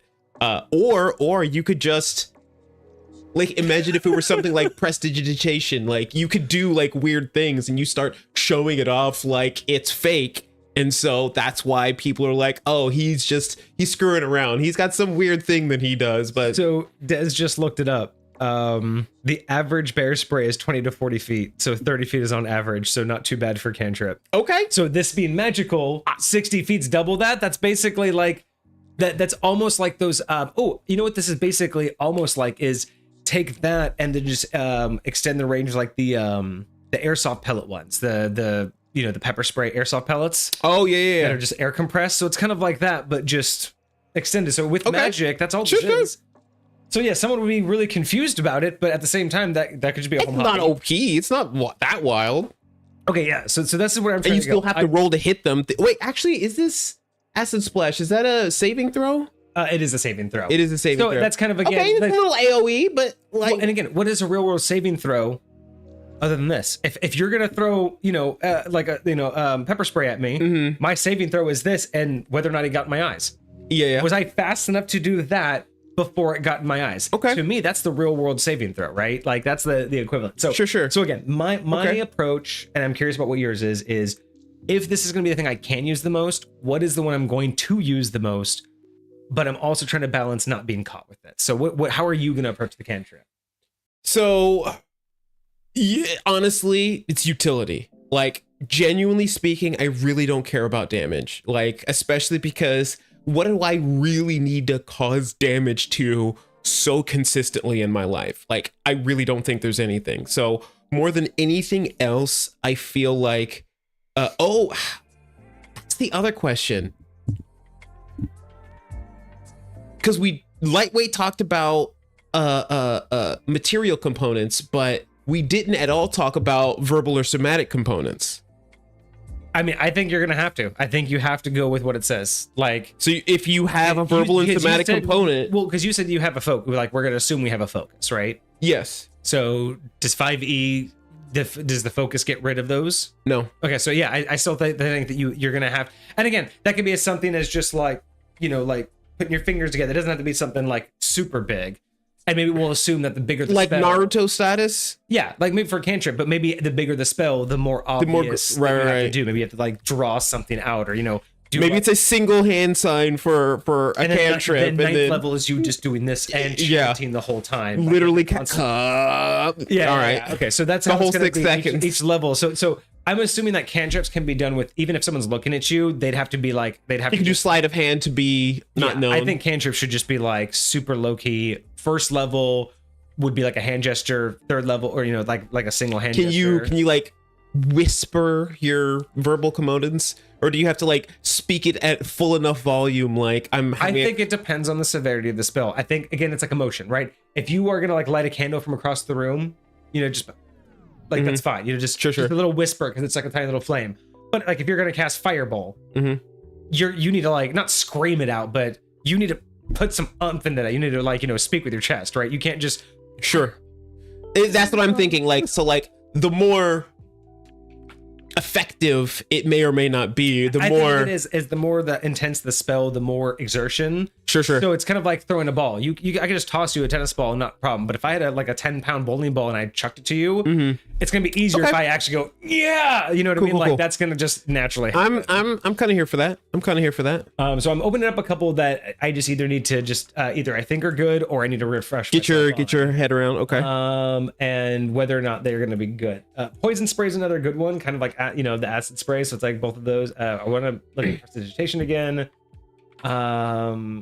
Like produce flame is like just so not necessary anymore. You know what I mean? Like it's just so low key, not necessary. Unless you're talking about some post-apocalyptic, I really don't need that. Shape water could be interesting. So questions about shape water. The exploit found recently where you take the whole 5-foot cube and freeze it and then drop it on somebody's head. What are we saying about that? Are we saying just the ice is so fragile that it would? To be honest, I've never really liked the idea that shape water like also magically somehow is telepathy with water. Or not telepathy, telekinesis. Yeah. That's the part that I don't like about it, because I understand that you can kind of move it and everything, but the idea that you're going to take that much water, levitate it, and then freeze it to have it drop is like, that's the problem I have, is moving that much water to that location first. I think that's just the problem that I have with the spell in general. Is that, to me, that's outside the scope of the theoretically, how do you see it? How do you see it functioning? Do you see it like a splash of water? I'll see it when we pull it up. I think I pulled up. Oh, you did? Okay. Shape water here. Okay. Because I do want to look at that one, because that would be interesting. Okay, so I pulled up a couple that I want to take a look at here. So let's see. So control flames, like control flames would be interesting. Like control would be a lot more interesting, but that's more of like, I think, hobby and interest. I would use it all the time, but it wouldn't have any practical purpose. Dancing lights. I mean, again, in like survival, I could see that in certain situations, but my life every day, I don't need light like that. You know what I mean? Like, it would be nice, but that we're talking about like, oh, if the power goes out, I'm like, yeah, but if the power goes out, I live anyway. Like, I don't have dancing lights and I'm fine. So we got plenty dancing lights doesn't change my life as of today. Druidcraft. I wanted to see what this one was. So you create tiny harmless sensory effect that whenever the weather. I think that weather thing is pretty cool. Oh yeah, that would be kind of cool to kind of have like your own like weather telling device. That would be pretty low key. I mean, instantly lighter stuff out of candle, which is kind of like prestidigitation in my opinion. It's a piece of, it's lightweight, the druid's version of prestidigitation. Right. I mean, the fact that you can just ongoing do like smells or like sounds. So you're just hanging out with people and you're just like, without music, you can just make it sound like very nice. Just pleasantly make your house smell good. I kind of, I like that a little bit, especially for the for the garden or anything, being able to like help things grow. Yeah. So this one's definitely on a contender of like the everyday kind of life. It's like thaumaturgy. It's a party trick. Yeah, but again, from a real world standpoint, like that's not too bad to have. Like that. This is that everyday utility that I would use a lot of it all the time, but it would probably be the one that I could choose safely and not get caught. Yeah. I agree. It's going to be very hard for me to be in a situation where I'm going to be doing these things. But again, real world wise, like I don't need candles. You know what I mean? Like it'd be more better to have like a telekinesis where I could shut off the lights, because that's more likely what I'm going to be able to do. But the noises, the insta growth, those are kind of not terrible. Encode thoughts. I don't think this actually matters in the real world because no one's really like. I think I know what I'm going to do. Yeah, I don't think we need to worry about that. Friends would be an interesting one. Friends. Let me. Can you read that one again for me? So for the duration, you have advantage on all charisma checks directed at one creature of your choice that isn't hostile towards you. But when the spell ends, the creature realizes that you use magic to influence their mood and becomes hostile towards you. So it's like it would be interesting to like de-escalate situations, but it's not quite like they're immediately going to become hostile to you when you use it. And hostile just means that they're just going to be mad at you that you did it. It's kind of like hypnotizing someone and then they're mad that you like hypnotize them, right? It's like it almost defeats the purpose in having advantage on any of those checks unless you're trying to get information. I was trying to get information, or you're like specifically trying to like haggle with somebody or make a deal or whatever, but Guidance. So guidance is actually this one is huge because if you look at the idea this one is freaking huge. To a D4 to the number rolled on one ability check. So if you think about just like the idea of giving yourself guidance, so basically anything that you try to like, most things that you have to like try to do in everyday life, you would just have a little bit better chance. Imagine you're taking a test and you're trying to answer a question and you cast guidance on yourself trying to after every single question you're taking. Just giving yourself a little bit chance to remember the answer. Better. I'm doing all these history checks. Like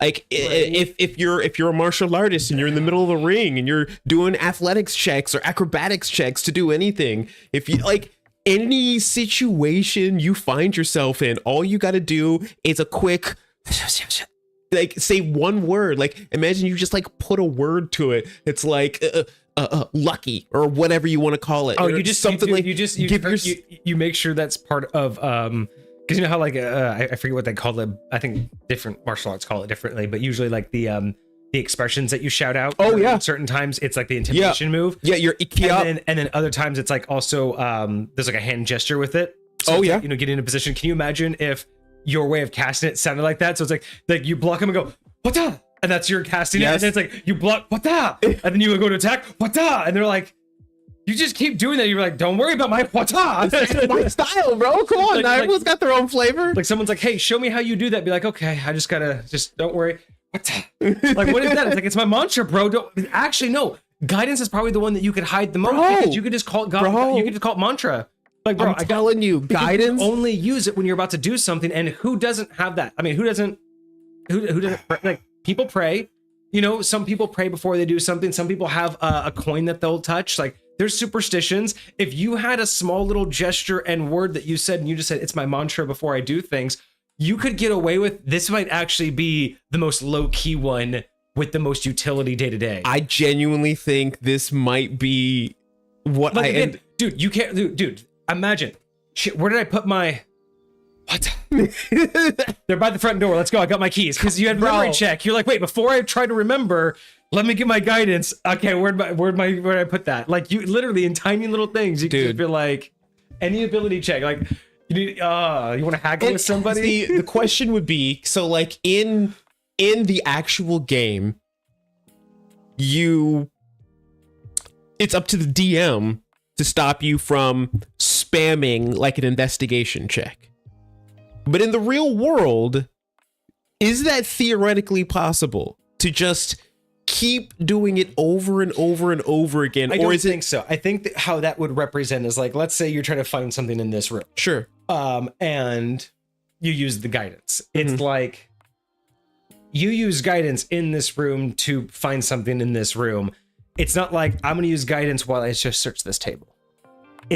I look at guidance as you're getting guidance on the overall search, not on like every individual little thing, right? And that's okay. I kind of break it out like that because that's where I do as a DM. I'm talking about in game. Right? Is that the same way you'd feel about the test? Then you would get guidance for the whole test, not for each question. I kind of feel like that's more or less about it because you're still because like during a test. Now, granted, if you were doing a math, that's likely how. If you were doing something like an SAT, maybe you could use it more than once because they're different things. Like if you're on the mechanical side, you would do a wisdom check, and then when it's on the history side, you're doing an intelligence check. But you can't keep doing those and spamming those back to back to back, right? Because it's basically like you can only check your memory so much, right? Just because you're trying to remember a different date, it's still the same category of memories, right? You're still trying to remember US history. Because I do feel like that's how like traditionally, like if a DM was running you through that situation, that's probably how they would rule it. You would do a check for the test, or do a check for the section. I think it's more about like it's not so much about the ability check, but like again, if you're doing a test about US history, your check is, can I pull out US history? Not do I remember that one date? Do I have an ability or a guidance on that one date, that one person's name? No, it's overall. But if you go to a different part of the test and it's still asking you to call things that you either memorize, well, you've already done your history, you've already done your memory check, your wisdom check. But if you go to a math side, then you're like, well, that's a different part of my brain. I can get guidance on doing logic tests now. Okay. So that's how I would kind of rule it. And I think that's how I would assume it would work in I can get behind magic that. Wise, right? I can get behind that. Because again, but still, like, regardless of even that limitation, I still think it is it's so choice. You're at the club and you want to pick somebody up, so you hit what's up? Hey, what's up, girl? How you doing? She's like, oh, that was a cool little movie. And then you're just like, there. and I still rolled low. Because I have disadvantage in charisma. Right? It's like still a -4 +4 still has no chance. Wild. All right, so I think guidance is definitely a top contender, even more than Druidcraft. Druidcraft, I see has potential. Honestly, guidance is now on the I top think of my prestidigitation can do everything Druidcraft I can think do. you're right, and that's why I wanted to say that. I wanted Yeah. to double check. Although I gotta say though, the fact that you can kind of basically tend to flowers and essentially keep them alive, That's very true. that has some very valid views, especially if you grow food. Especially if you grow food, because I feel like long term that could be an incredibly valuable skill. And if you're day to day, you're not really messing with that much. Yeah, but yeah, and it's only during like the very early stages. It's not like you're helping things like live later down the road. So Right. So yeah, so it would be interesting, but I think right now guidance is on top. Gust is kind of, again, Gust is interesting and would have some interesting like real world effects, but I think at the end of the day, it would be a useless utility that could get you caught. You know what I mean? Like you could have some pretty cool moments with it, but messing with the air doesn't really like do a whole lot for you on a day to day, especially with guidance being, let me do what I already can do better. Like, honestly, Gust could be a kind of cool umbrella. Like when it's raining or something like that, just kind of keep depending on how wide you would say that works, but Des, I think you have it wrong. You wouldn't want to work for a big box store at that point. You'd want to be the mom and pop garden shop that always has the freshest flowers in the window. Who's this? So Des just said in chat, the mundane application of Druidcraft is being like the manager of the Guardian section at like Home Depot. I'm like, no, have your own garden shop. Because every time someone comes by, your flowers are always perfect. They're always bloomed. You always have everything. You can even growing. have them look at the customers as they walk by. Just a little extra. Right. People come in like, I can't get these seeds to sprout. And you're like, let me take care of these. Like, all you just need to do is just water them a little bit. And then you just wave your hand and boom, look, they're open. Look, there you go. You imagine if you could do that before someone's eyes and be like, just do it like this. Be like, I'm coming back here forever. So more radiant damage. This one would definitely get you caught if you're gonna do that, and then like suddenly like just like a like almost like right. I'd say almost like a flashbang goes off at that point, like like UV radiation kind of like wouldn't work. So Mage Hand, and we were talking about this one. I think Mage Hand could be really good, but again, between Guidance and Mage Hand, I think Mage Hand has not as much utility. I like what you can do with that. Was another one of my high contenders. Like I think if I were looking at these as like scale bars like on a video game, I think it has slightly less utility than Mage Hand or than Guidance, but it also has slightly increased chance of getting caught. Yes, but I would also say, like, again, when I look at theoretically the characters that I play in Genshin Impact, there's a difference between like how hard is it to play that character and how enjoyable is it to play that character. And for me, I would enjoy Mage Hand so much more than I would enjoy guidance, because guidance, you're still just a regular dude just doing regular things. You're just slightly more able to do that. But with Mage Hand, you actually feel like you're doing magic. You actually feel like, to me, that is a huge feature in why I'm choosing what I'm choosing. I still think you're right that guidance kind of still, I just think utility like, is especially with overpowering with like because overall day-to-day guidance I can use almost anywhere. Mage Hand, even with the things that you can do with it, it's much more of a home thing. It's much more of it's going to be around the house, which is fine, but I just do kind of like the idea that just guidance, in my opinion, there's way more opportunity to I would get really good. I would practice over and over and over again, being really confused where this Mage Hand is coming from. I would look at how other people respond so that I could be like, what is happening? What is this? Oh my gosh, just cast it without people knowing.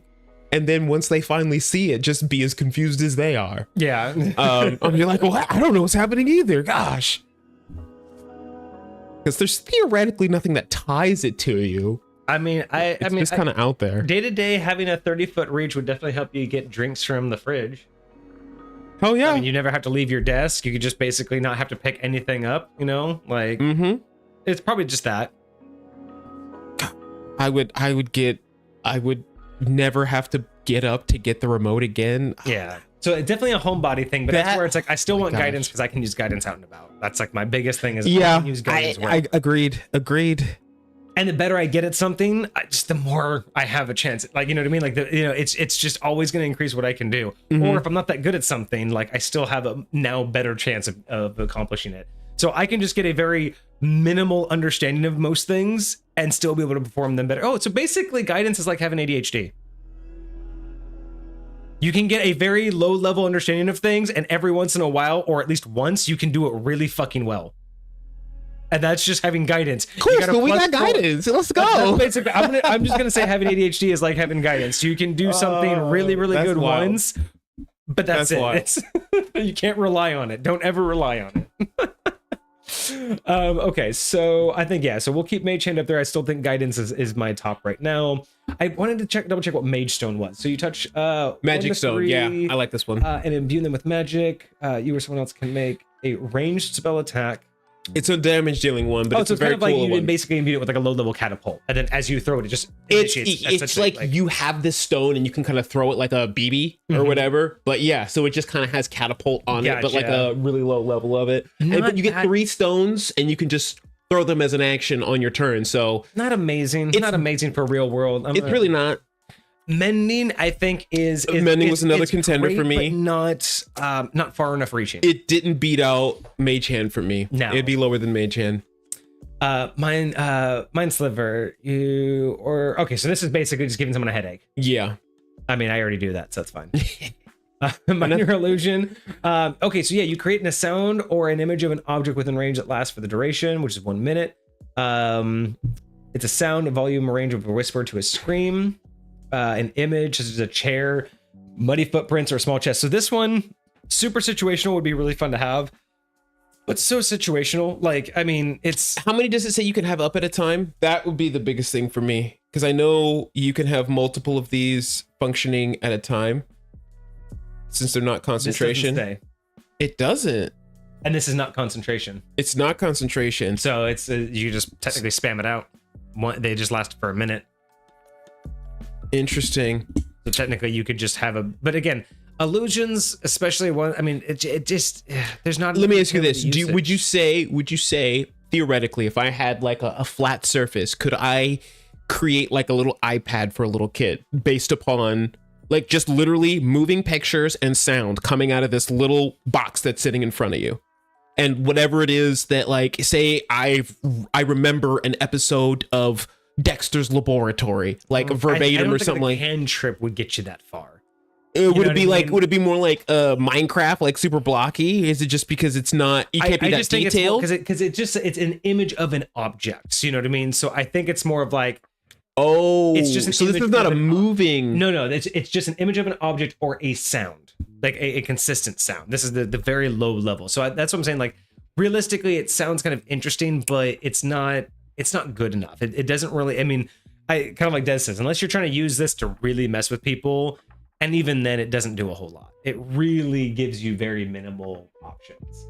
I mean, the chair can only be 5 foot cube, you know, so you can only create something that's, you know, I mean, it's pretty big, but still. I mean, you can prank somebody, you can make the thing, there's a chair there and then sit on it and then it's not there. Not strong enough. Okay. Not for an everyday thing. Mold earth. Choose a portion of dirt that you can see within range that fits within a 5 foot cube. You can manipulate it in one of the following ways. You can, if you target the area of loose dirt, you can instantly evacuate it. You can cause shapes, colors to appear on the dirt or stone, spelling out words, creating images. So kind of like a Minecrafty almost. If the dirt or stone you target is on the ground, you can cause it to become difficult terrain.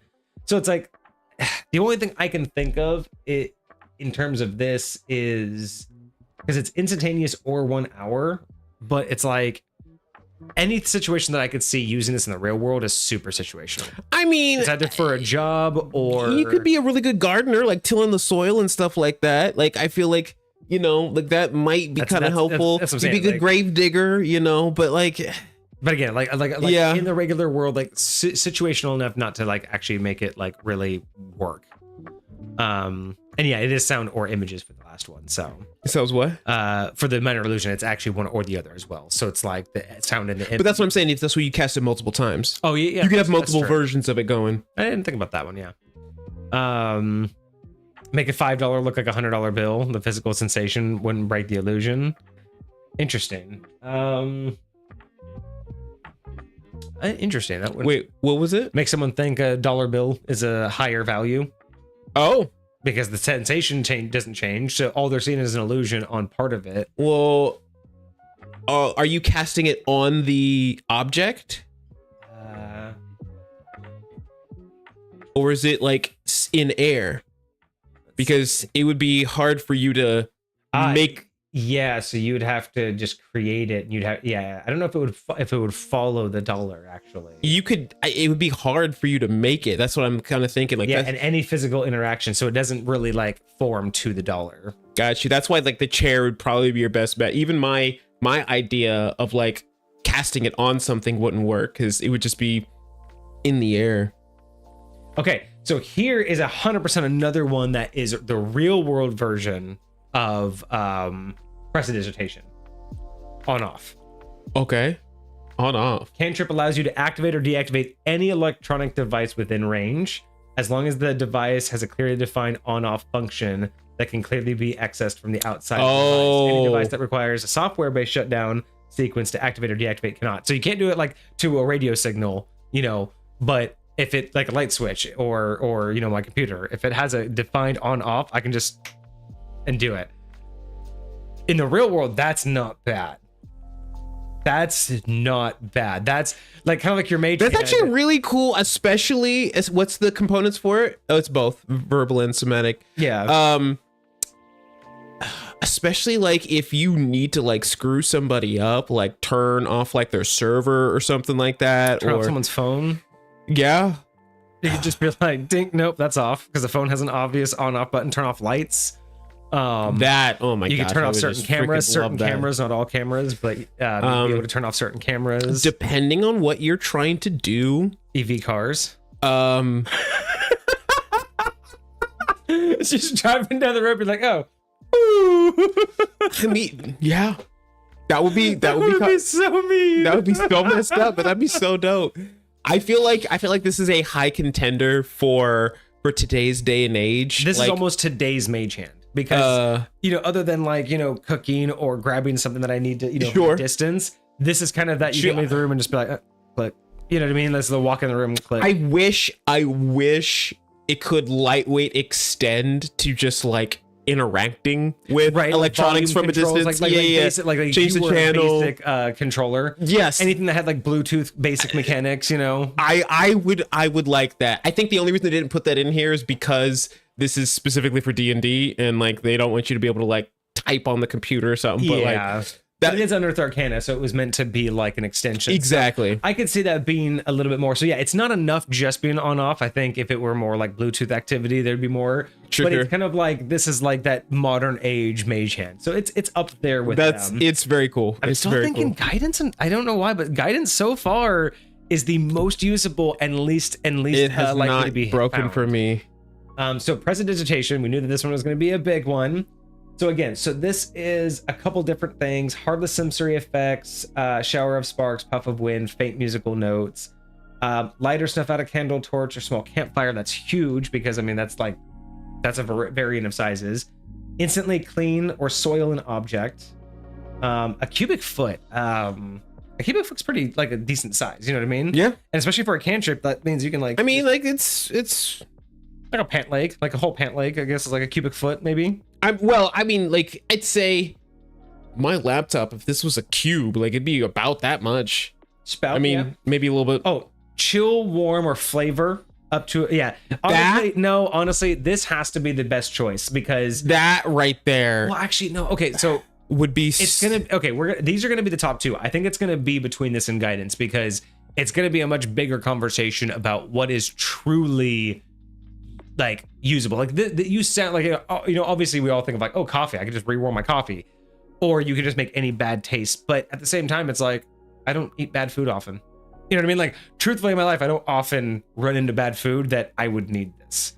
So as beneficial as it sounds, but I'm thinking like, if I'm ever in a situation where it's like, hey, you're in a place where you don't necessarily, and again, this is not like all the time, but if you have to like eat the same thing, say if you like, you don't have a lot of money and you're you're kind of broke and you just got to eat. In that situation, I agree, but that's not me. Sure. And that's where I have to understand, like, but the versatility of like all the things you can do with it, like having the ability to do that, you know, say you forgot your favorite seasoning or something like that, could you just season your food with it? You know what I mean? Like, right. Or just make it taste like it included that seasoning or something. Like, there could be all kinds of really, really cool applications. This is 3 of its effects at a time. So this is the one that specifies how many you can have up at a time. Okay, so this is going to be okay. So yeah, so we're going to have to talk about these. I think I'm just going to put these 2 up here. I think these 2 definitely replace Druidcraft. I think they both replace Mage Hand. I think both of these. I think both of them beat out Mage Hand, for sure. Yeah, because Mage Hand is nice, but honestly, Prestidigitation I think just easily beats out Mage Hand. Mage Hand still is a contender for guidance. Again, I'll say Mage Hand just barely beats Prestidigitation for the fun aspect, because again, it's still. Leave it up. We'll leave it up for now. I think on off is not good enough. Like, I think we'd have to. Sure. Just doesn't matter. Well, and 1 cubic foot of volume is also really nice too, because if you think about shrinking your clothes, like you could hack a bunch of your clothes and just be your own laundry. As long as it's in 1 cubic foot, you can just wash everything in it. Here's the thing. It doesn't say it has to be within 1 cubic foot. It just says 1 cubic foot of it. Okay, that's fair. So yeah, it's just like by volume. Yeah. So, you know, that works for me. No, this is an attack-based one. Fingernails to sharpen. Yeah. I mean, resistance is kind of cool. Resistance is kind of like the opposite of guidance, but it's for saving throws. And if you were an EMT, this might be nice, because you could just like help people out in certain situations. But this is like not. Yeah. How often are you like, you know, fighting against? If I could cast this as a reaction, which I think would be cool, like maybe. What's a real life saving throws? You know, I don't think they happen often enough for this to be useful all day. Yeah. Spare the dying. Unless you're a doctor. Yeah, if you're in the ER ward, that's absolutely resistance for a football player, resistance to bludgeoning damage. Well, that's not the kind of resistance it is, but I mean that would be dope. Okay, so Thaumaturgy. This is just more of like fear my presence kind of thing. If you were an actor or something like that, very much stage presence, maybe I could see that. This is, or I mean, you know, if you wanted to scare people, this is the one to do. But yes. This is just that feel my presence magic. This isn't sure. Yeah. So agreed. I wouldn't want it. I'm not gonna go with feel my presence. Especially if you're trying to be incognito.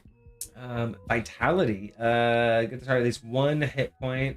Against a number of temporary hit points. Okay, so that's not really a good equation to real. I'm not very familiar with that. It just gives you at least 1 hit point, or if the target has at least 1 hit point, it gains temporary hit points. So it's like, I don't know if giving temporary hit points really. Yeah, I feel like that's just the opposite of damage dealing. Vicious Mockery. I'm entertained by this one simply because I wish I was more witty, and sometimes I wish I was the person that could say things that would just like shut people up. You know, just like there are some people that you wish you could just say something back to, and they would just be like, you know, just like. What's the side effect of this one? So you take damage, but there's also a side effect for this one. So you enlist a string of insults, subtle, and because you can see within range, if the target can hear you, though it need not understand you. Wisdom saving throw, take psychic damage and have disadvantage on the next attack rolls. It makes into the next attack roll. Yeah. So it's more like it's distracted by you. You know what I mean? Like it's and thinking. I think it's more like you knew the right thing to say to make sure it's like in its head. It's just thinking about it. Mm-hmm. So whatever it's doing, it's distracted. Right. That's how I think about this. It's not very useful because I'm not that aggressive of a person, but it is just one of those things. I do wish I was just a person that could just say the thing that would just get under someone's skin and shut them up. Yeah, that would be fun. And then Word of Radiance. More damage. Okay, so Mage Hand. So In the real world, this one is low level telekinesis, but it's 30 feet. And it's really, again, it's more about just moving stuff around, right? Like that's really all it can do is just move stuff around for you, which is really nice. But what is outside of the cool factor, what's the most day-to-day way this would help out your life? I would say this. I would put this in equal contendership with the other two if I could have it invisible, like the rogue does when the rogue takes the whatever you call it, subclass. They can make it invisible. If I could do that, but other than that, you're right, it's too obvious. But like if I could make it invisible, you could pickpocket, you could grab stuff from around the counter, like you could do all types of things with it. But as is, you're right, it's like a remote control. It's like a very basic I don't think it could take notes for you because I do believe there's something else that does that specifically. So what's that? Lucifer was wondering if it could take notes for you, Mage Hand. I don't think Mage Hand's good enough to take notes, but I do believe there's a different spell that does that, or at least a different magical items. I don't think so. You can Google it and see if anyone else has like said that, but I don't think Mage Hand is supposed to have. I don't think it technically has the precision for that, because I do believe that there is a magical item that does that for you. And now that I'm looking at this, looking at how long this is taking us, plus how we're going through these spells, I think I might change this up a little bit, and we might have to choose each. Do both. Yeah, just do both, because we're kind of breaking it down for sure more by what we want first, and then we're still considering what's like equal. But I think now that we've gone through all the cantrips, I'm not going to choose out of any of the others, right? Yeah. Just because it's a world of magic. But now that I'm thinking about it, I'm definitely like on the teetering hand. Like Mage Hand I think is good. I just don't think it has enough utility for a day-to-day life. So I'm probably not going to choose Mage Hand on this particular case. But when it comes down to guidance and presentation, right? Like in the real world, here doing things and trying to hide, I think guidance would be my choice if I'm the only person that has magic, because it's the most useful hideable thing I can do that would give me a leg up in the world today. Now, while that would still give me the same leg up in a world of magic in that context, in a world of magic, everybody else can have that same leg up too. No, that part doesn't matter, but my ability checks mean fucking nothing in a world of magic. Magic rules. In this world, me being able to do things that I can already do slightly better really benefit me. I would in a world of magic, like anybody who's more magical, it doesn't matter if my ability checks are better. Like I could do an ability check better, but if someone has magic that can do that very thing, my ability, it's almost like AI or robotic automation, right? Perhaps that's how I look at magic in the real world. Is I'll say I get where you're going with that, but I'll say at the same time, I really feel like, number one, guidance gives you the ability to be incredibly versatile with what you're doing. You're not limited to, because again, if we're thinking that everybody in the world has magic, I'm assuming everybody in the world has magic with the same limitations that we have magic. So that means they get one cantrip, they get one, they get one of each, right? So it's not like that person's going to be able to do all the freaking things. They're going to be able to find that one thing that they can do. It's like saying that you're a really good programmer, but if there's a bot that already does that, thing, no one needs to hire you, they'll hire the bot, right? That's what happens in the real world. So again, I look at it as if guidance helps me do what I can already do slightly better, but I think in a world of magic, someone's going to have a spell that does whatever I can do. So me doing it better isn't as helpful. I think you might look at it slightly different than I do, because which is very interesting, because you said that the part that I mentioned doesn't matter to you. That's the only part that matters to me, because if everybody else can also cast guidance, it significantly decreases in value for me, because that means what I'm doing at any point in time, there could be, like, say if I'm going up for a job interview and I'm trying to get this position, any and everybody else could be also using guidance to like, but that get themselves a leg up in whatever it is that they're doing. So where your base matters. Purpose is it completely diminishes what we're doing. But if other people can do, like Mage Hand. They have the ability to do whatever Mage Hand can do. If I'm just good at something, I still think that holds at least a little bit of value, especially with the versatility I can use it. But yeah, I would just say, yeah. So for guidance, if I'm the only one, I would choose guidance because agreed. It's easy to hide, and I I'm not superhuman, but I'm still going to be better than the average person, even if I'm not already, right? That it's kind of just going to give you that leg up if you don't have it, and it's really going to be impressive if you do have it. But if everybody has magic and everybody gets a spell, I'm not worried about my personal talents. I want magic. I'm looking at it more from, I want to have magic that's going to make me useful in the world.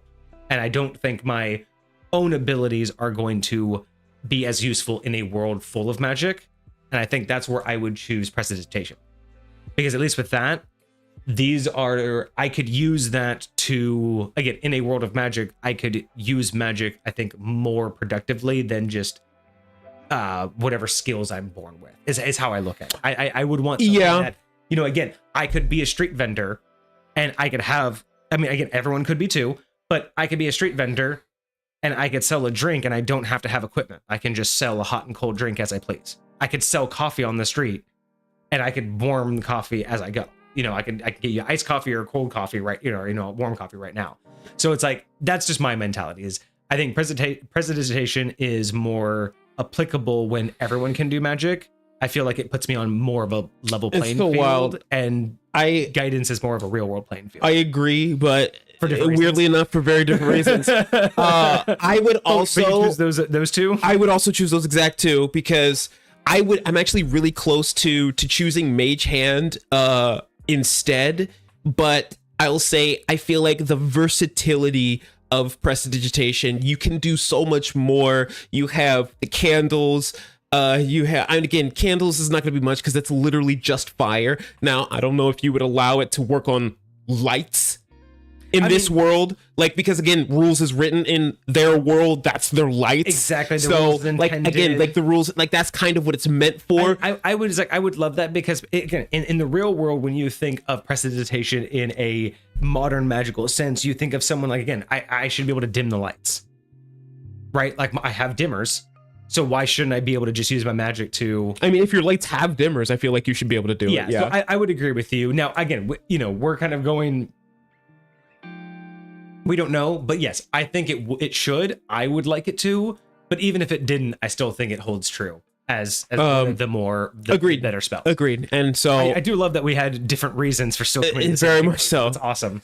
Okay, so we are going to choose guidance if we are the only people with magic, and Prestidigitation if we are in a world of magic. That is our cantrip. Moving on to first level. All right, so first level, this is punch worthy.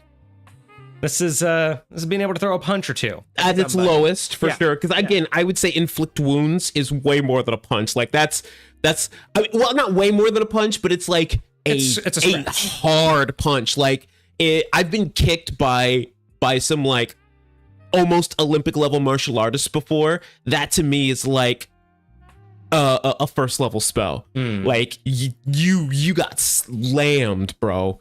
It's painful, or at least it can be. But again, it's nothing like a freaking fireball. Yeah. Oh, Arms of Hater would be interesting. Okay, so I'm trying to go through here. Bless and Bane. They basically do the same thing. Catapult would be wild. Yeah, definitely. Burning Hands is again very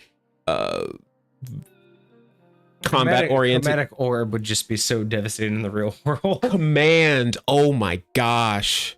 Comprehend Language. Yup. What? Yep. That might be my biggest contender.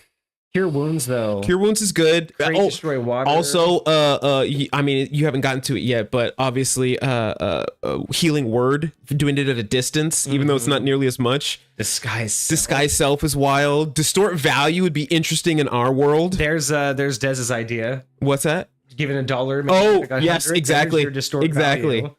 Divine Fate. Oh, bruh, Divine Fate. I'm not sure exactly what Divine Favor gets you, but Fairy Fire's only combat. Featherfall Featherfall. You imagine going skydiving? I mean, Featherfall would be fun to make you like the best skydiver in the world. It could be kind of cool. Find Familiar. The only problem with Find Familiar is it's not spammable. You know what I mean? Like, it's cool, but not really spammable. It does cost money, but as long as you have your familiar, it's indefinite. Yeah, so it's like, well, I mean, the spell isn't indefinite. It's not like spammable, but the friend is, right? So you always have a friend that's usable.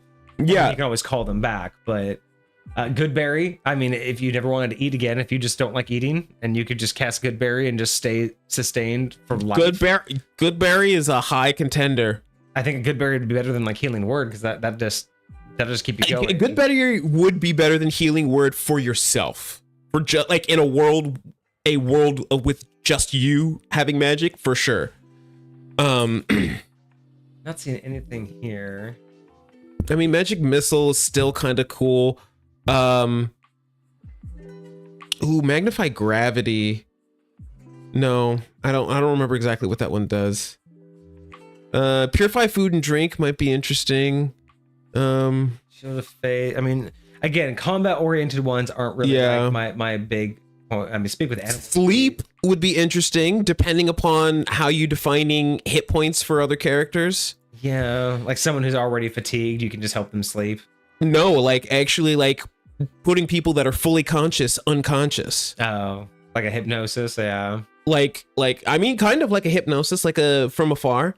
And depending on how you rule, how it works, Unseen Servant is a huge contender. Yeah. Okay, so let's go through some of these. Okay, so absorb elements I wanted to look at real quick. Incoming energy.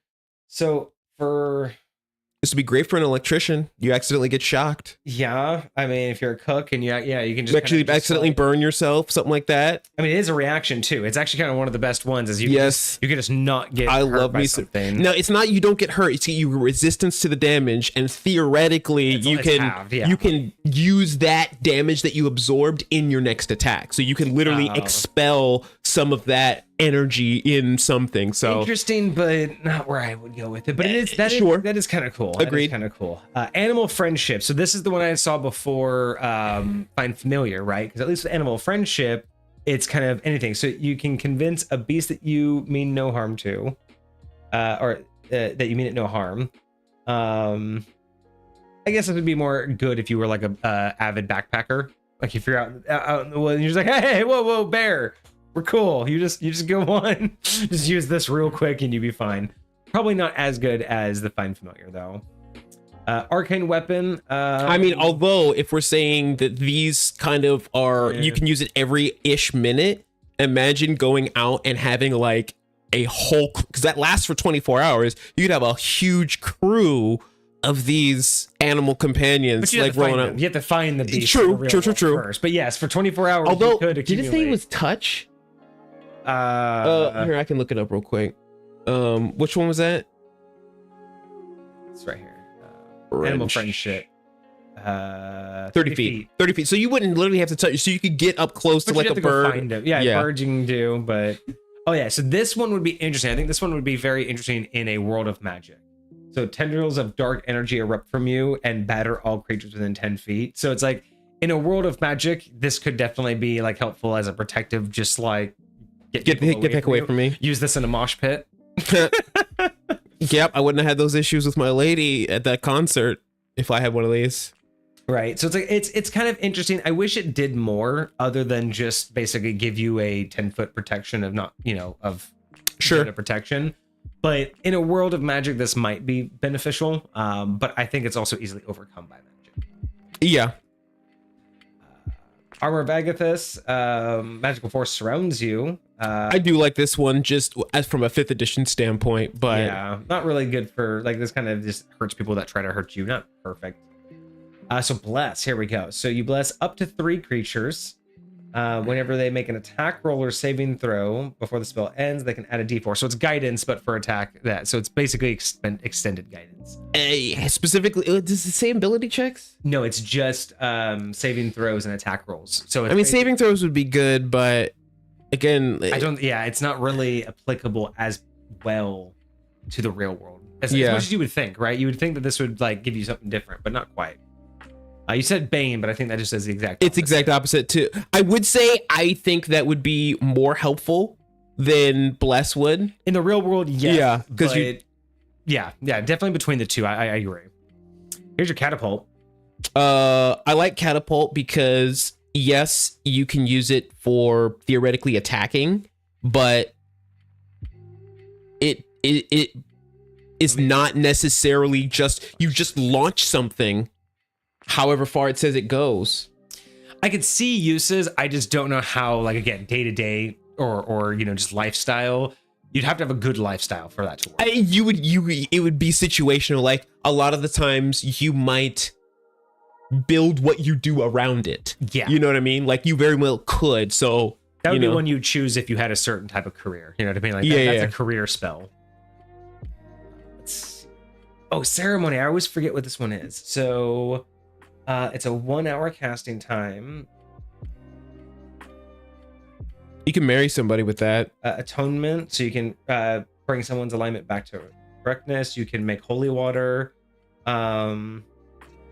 Depending on how we determine holy water actually works. Guidance for 24 hours. Basically, is what that's called. But only for a young adult. Oh, I didn't know that. That's kind of cool. Dedication. You touch one human wishes to be dedicated to your god's service. Okay, so that's kind of indoctrinating them. Funeral rite. Investiture.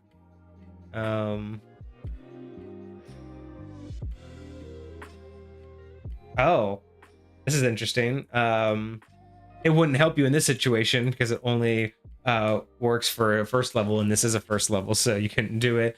But investiture, you can basically give someone a first level spell, like let them be able to cast that spell. Interesting. And then of course wedding. So probably not great for real world. Interesting. Unique, definitely unique ways to apply it, but I don't know if I would choose it. Yeah.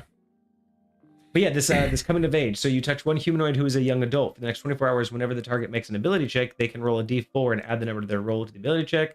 And they can benefit from this right only once. So it's basically you give them guidance for the next 24 hours. Yeah, but the fact that it's only once per person is kind of weak. Limiting. Charm person. Read me the downsides. Because they know you've been charmed. Yeah, and are they immediately hostile to you again? They just know. And that's basically like realizing after someone talked you up that you're like, oh, you were full of shit. It happens all the time. It does happen all the time. I wouldn't want this ability. Yeah. Command. Here we go. This I would love in a world of magic. In a world, this is high for me in a world of magic. I think this is going to stay on the top of the list because of that. Because in a world of magic, making someone drop their arcane focus, their wand, their spell component, anything is super. Like that right there could be super beneficial. Now, granted, I will say you can't spam the dickens out of it. True. It's like every minute you can use this, but still, that's huge. I mean, what is this for? It's it lasts for a round. I mean, again, someone tries to cast a spell on you. If you can quickly get this one off and just be like quiet for one round, they just can't speak. So their spell's done for at least a round. At least, so you would just walk into Actually, you could just preemptively do that if you know you're up against a spellcaster, like on your turn. Like you get 6 seconds, so you can just cover it. If you can get to them in 6 seconds, just quiet and then run up to them and then just that could be interesting. Okay, so command is definitely on the top of the list. Comprehend language is also. I think this might be the one I would do. This might be a top contender in a world of solo. Yes, I agree with that. It lasts an hour. With that. It lasts an hour. Just you can't speak, but just being able to understand what's going on. How does it actually read? So for the duration, you understand the literal meaning of any spoken language that you hear. You also understand any written language that you see, but you must be touching the surface of which the words are written. It takes about 1 minute to read 1 page of text. The spell doesn't decode secret messages in a text glyph, such as arcane sigil. It isn't part of written text. Now, it's also fascinating, as I actually may not take this one, now that I reread this, because you understand the literal meaning, which means, like, if you were to get in the real world, in the true world, language doesn't operate the same way. So if you were to go to So you Japan, might not understand, like, slang. Well, not just that. If you were to Japan and you get the literal translation, literal does not equal grammar. Like, you've seen the bad translations from Japan before. So then let me ask you this. what if somebody who does not speak English is listening to somebody who's speaking Ebonics or something to that effect, right? They would hear the literal translation. When someone says, "Oh, that's cool," they would think, "Oh my gosh, that person thinks something is of low temperature." Could be. I would say that, yeah, because that's literal translation. So I think that actually is a downside to comprehend language, because you don't get context, you don't get grammar. So again, think about the entire world to you. And it'd be good for text. Yeah, but I mean, I'm just thinking of like, all of the bad Japanese or Chinese business names that are all like, bad English translations. And I'm just thinking of that world. You're just walking through a world of that where you're just like, you can understand it, but it doesn't make any sense at the same time. So I wanted this one to be good, but I don't think it's the right one. I think Command is still the right one. Cure Wounds. This actually might be the solo one. Just Cure Wounds. Just at any. I mean, it's a 1d8, so we're talking about cuts, scrapes. Like I'm thinking anything less. Nothing like like hospital. Anything less than a hospital. Something that a band-aid. Anything that you could recover from, but you might still scar from. But you could easily recover from without permanent injury. I'm assuming Cure Wounds covers. You know what I mean? Like that's what I'm assuming that I would allow Cure Wounds to cover. A paper cut, right? Things, a bruise. Yeah. So I'm thinking if that's what Cure Wounds could cover, like small aches and pains, this would be my solo. This would 100% Command against other mages. I would want Command on the ready. But Cure Wounds, because again, in a world of magic, Cure Wounds ain't gonna do shit. There's too many magical spells that I would be afraid of. Okay, so what would you think that if Cure Wounds, because Cure Wounds does a little bit more than a healing word. In healing word, you get a little bit less healing, but it's ranged, and I think it's verbal only. So, well, and this one's touch, verbal, somatical. So you could use it on yourself, obviously. You could theoretically use it on other people, but would you say that healing somebody else would be kind of cool too? Using healing word, you wouldn't have to touch them. You could do it at a 60-foot range. First level? Yep. Why don't I have it up here? I don't know if you clicked on it when we were going through them, but I think I saw it. I'm curious how much less you feel like it would be able to do. Let's see.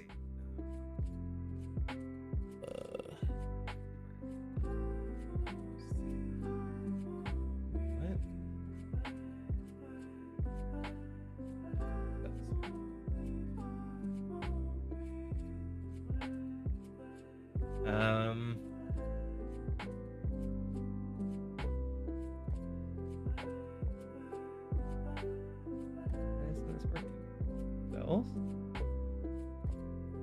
It's not giving me spells by level anymore? Really?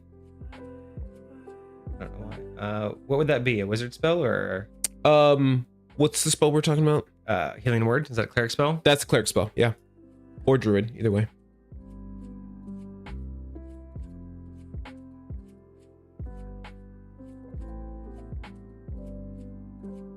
All right, let's look at Heal Word. All right, so instantaneous, 60 feet, bonus action verbal, 1d4 versus 1d8. 1d8. So lightweight, twice as much.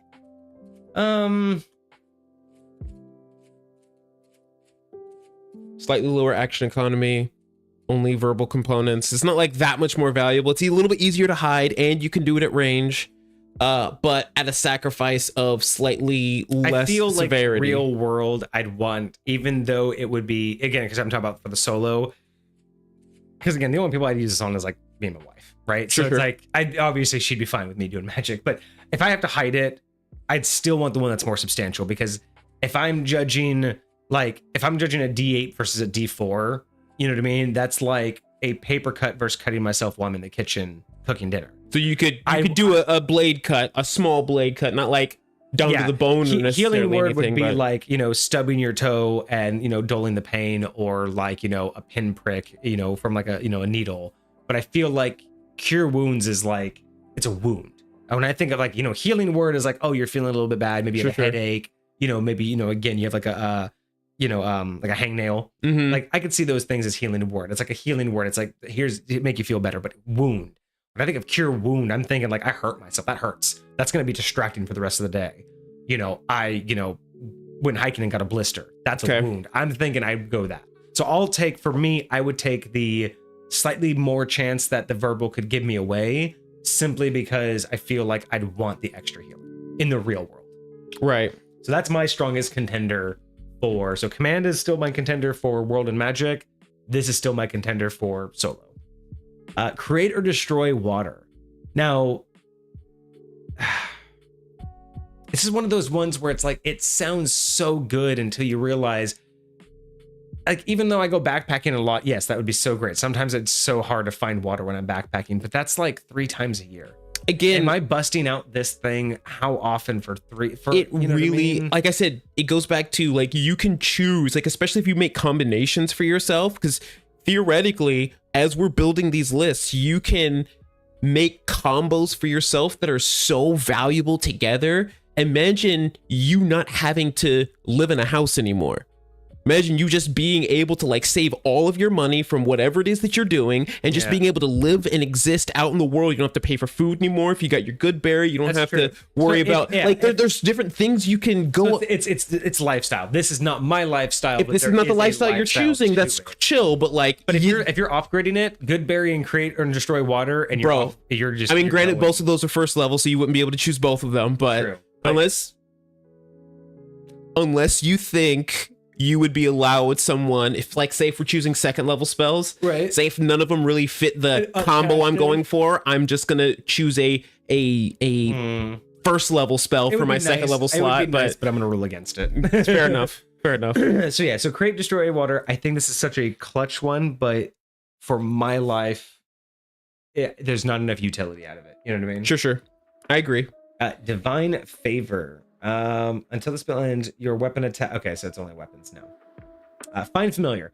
So this is a big deal because like the familiar, you can do so much with it, right? Like, yes, this is my big contender for a solo world. Cast your spells through. You can cast your spells through it, which is nice, including your cantrips, which you will have.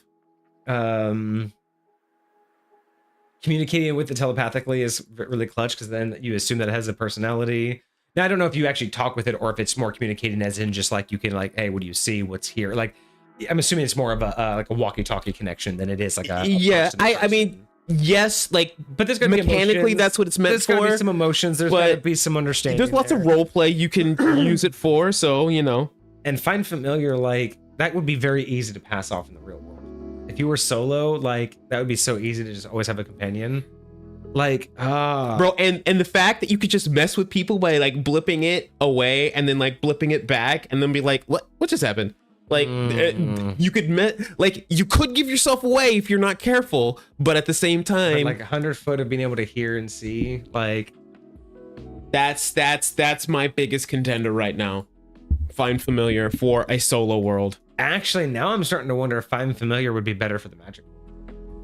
I would say that it would work well for both. Very well for both. Again, in a world of magic, command's good if you are worried about like. But if the world, we're just saying the world just exists in magic, not that you're an adventurer worried about being attacked, right? But in a world of magic, the find familiar is probably pretty clutch. Actually, I'm taking command if I've already taken mage hand in a world of magic. In a world of magic, if I have mage hand and command, that's fucking clutch.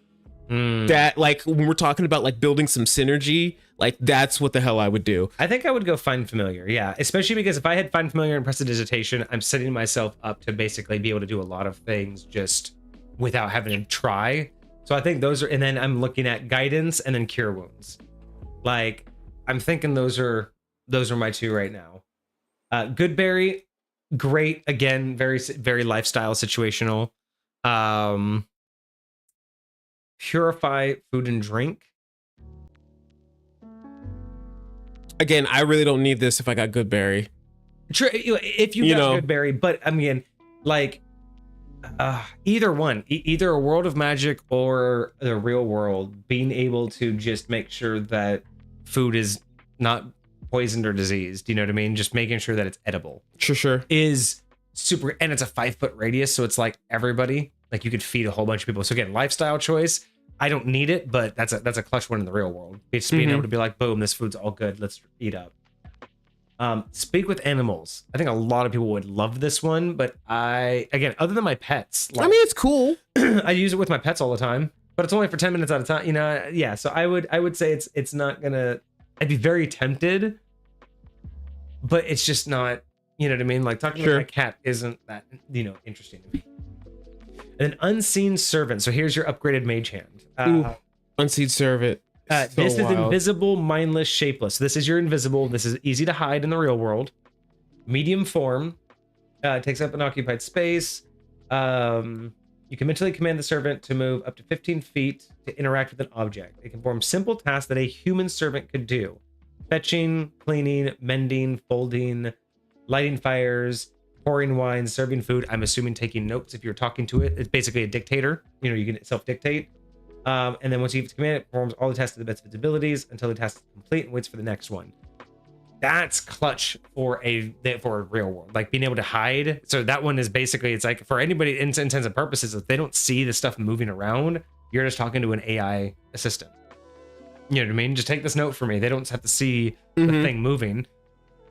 So that's true. Like imagine if you had like a digital keypad like this to just see it typing itself. Yep. So it's like, and then you would just be sitting there talking, and it's just sitting there like typing it out for you. Just be like that would be pretty okay. So that one, I think I like this better than Mage Hand for sure. Like this, I like it better, but it is a first level spell, right? So you know, but again, it's got unlimited uptime, right? It lasts for an hour, but again, you can cast it again once it's up. So you just again unlimited uptime. Yeah. All right. So if we're going,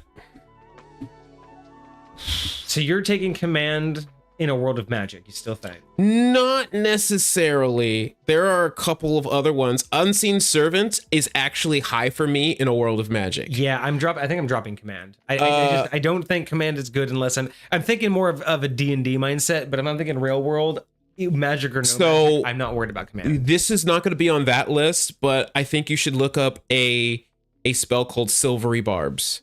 Now, I will say this is a spell that a lot of DMs just don't like in general. I've heard about this for what it does, but I think depending on how you apply it, because it is a reaction. So basically, you just make them reroll. So almost basically, it's like a reactionary disadvantage. Yes. Yeah, it's interesting. I don't know if I'd have that in the real world. I say like, it's like in a world of magic, it'd be helpful. Yes, but as a defensive. But again, I don't.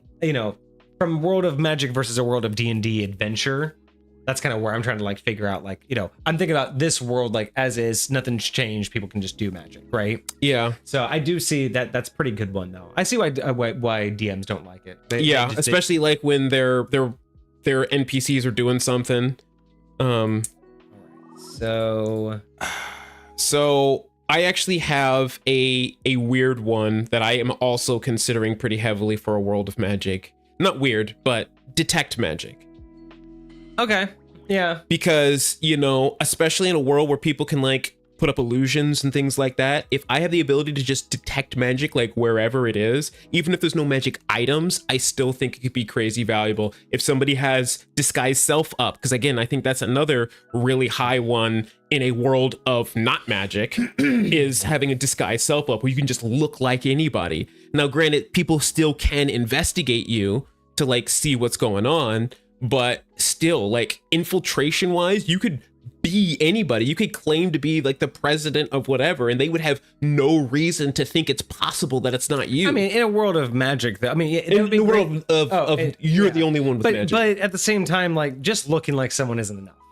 All the time, yes, but sometimes, yes. Getting into a place is enough. Getting anything done is the hard part. If you need to interact with people, you better have some. Like if you had guidance and you had you were able to add yourself like a D4 on all your charisma checks to either lie to somebody, deceive them, persuade them, whatever you got to do. Yeah. I also would say there's another one called illusory script, but that basically requires 10 GP every time you cast it. It's kind of cool. It's kind of like, imagine in Supernatural, where he's got his little badge that's whatever he wants it to be. Doctor Who? No. When they always show up, they say they're the FBI, and they show that little piece of paper that in Sam and Dean. Yeah, they always have regular badges. Yeah, but when the people look at it, it just looks like whatever agency or whatever that. I swear, was it not like a magical? That's Doctor Who. Doctor Who has the psychic paper. Is that really Doctor? Yeah. Wow, I'm mixing up my whatever. It's fine. But so I think, yeah, I think when it comes down to like going between these two, I think what I'm gonna choose is, if it's like a solo, I'm the only one with magic, I'm going Cure Wounds. Like it's the best thing that I can do. I can cure me, I can cure somebody else of the minor everyday stuff, things I wouldn't normally go to the hospital for. Don't need band-aids anymore. I like that. I think it's the one I would use. I'm a klutz, so it's like I'm always hurting myself. Sure. I think that one's super nice. I think if it's a World of Magic, though, I was really trying to figure out what I'm gonna do between them all. I don't think Find Familiar has enough. It's so cool. It has a lot of uses, but not enough like everyday use. Like right now, what would I be? What would I do with my? Where are you? Oh, you're outside the door. Oh, you want to come in? Like what? You know what I mean? Like it's more of an interactive pet. I think Unseen Servant in a World of Magic is clutch, because that's all of my chores that I don't have to touch. I don't have to worry about, people are coming over. I just summon my servant for an hour and I say, clean the house. You know what I mean? Sure. Make me dinner. Is it fully autonomous? It does whatever you tell it to do, but it can do anything a human can do. Right? But like, can I like completely leave for an hour and come back and it'll still be doing what I told it to do? If the task takes that long. So if you say, mop the floor, and the floor was going to take an hour, it'll just go until it's done. Or until whatever. How specific do you think you have to be? Can you say, do you have to say mop the floor? Can you say clean the task at your command? So even it offers up like, folding the laundry. So if there's a bunch, you just say fold all the laundry and then put it away. That's why I mean, like, because theoretically clean the house is a simple task, but it's very inclusive of a lot of other simple tasks. I mean, I don't think it would, like, if you say clean the house, it's not going to do fold the laundry, mop the floor, like do if you say clean the house, it'll like pick up the trash and maybe like fold the blanket that's on the couch or something, like tidy up kind of thing. But interesting. I think that's, to me, the time save, especially if in a World of Magic, obviously there's gonna be other priorities. Taking anything off my plate that's mundane is gonna be the most important thing in a World of Magic, right? Like right now, it's not that important in this world right now for me to put my own clothes away. It's not that impactful. But again, for a World of Magic, all of that mundane stuff, the further away it is away from me, the more I can focus on like other magics and the other things I can be doing. I feel like, yeah, if I could prevent real pain in the real world, because I'm more likely to have a small wound than a big injury in the real world, that's where the Cure Wounds happens by solo. But in a World of Magic, being able to get rid of all of my mundane tasks, just summon someone for an hour and be like, go do that thing so I don't have to do it. That to me is what's going to let me focus on what's important. Especially in a World of Magic, I just assume that there's going to be more priorities than I have right now. Sure. So what about you? What are your official 2 first levels? So for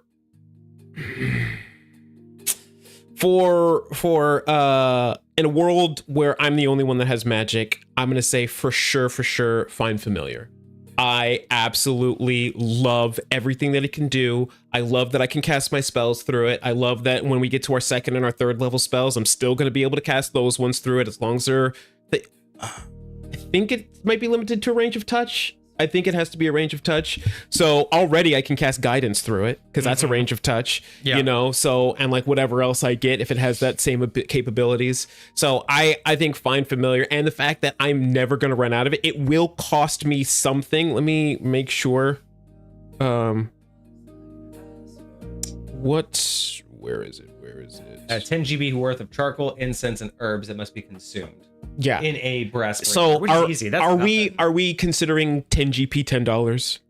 I mean, for the real world equivalents, or I mean, even if it isn't, that's probably less than like a real $100. Like a gold coin is probably a couple bucks. You know what I mean? So it's like even at a $3 per gold coin, you know, $30 is not the end of the world to be able to summon a new familiar. I mean, hell, even $100, even $1,000. I mean, for a whole brand. I mean, yes, but it can be that much in today's day and age. If it's $1,000, I'm not doing it. Like, for sure. Even though, like, I mean, most people pay more than $1,000 for a purebred dog. So, I mean, I agree, but again, that's not. I mean, you could do all this kind of, but I don't want to have to do that every single time, because there are things in this world that could potentially destroy it. Oh yeah, like, you know, like for whatever reason, you know, it gets attacked by another animal for some reason, and I'm not paying attention enough to blip it away or something like that.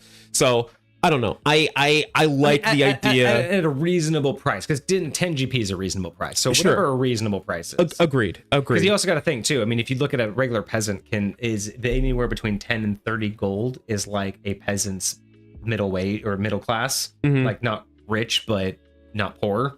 It's like, so if you think about 10 gold is a third of somebody's monthly income, it'd be anywhere between, you know, $5 and $1,000 for the average income. So think about that. In D&D terms, it's about a third of someone's like middle class income. Yeah, a third of like, what do you mean, like a weekly income? Like, no, monthly's income. That's the basic, because you think about it, because in D&D terms, I see what you're saying. A peasant can live on a good working peasant who has like someone who has a good job and a good career in D&D makes anywhere between 10 and 30 gold a month. That's like middle class. That's like a good, really established career, but you're not rich. You're not a noble. Sure. Most people make less than 10 gold. Like most poor in D&D make like a gold a week on a good job. Is what they consider a good job. Sure. So thinking about what 10 gold equates to, $500 to $1,000 may actually not be the wrong estimate, depending on where you live. I'm just trying to estimate like what is the average like monthly income from somebody. And I'm thinking like, if you think anywhere from $2,000 to $3,000 a month as a random monthly income, it seems about what I can understand for gold.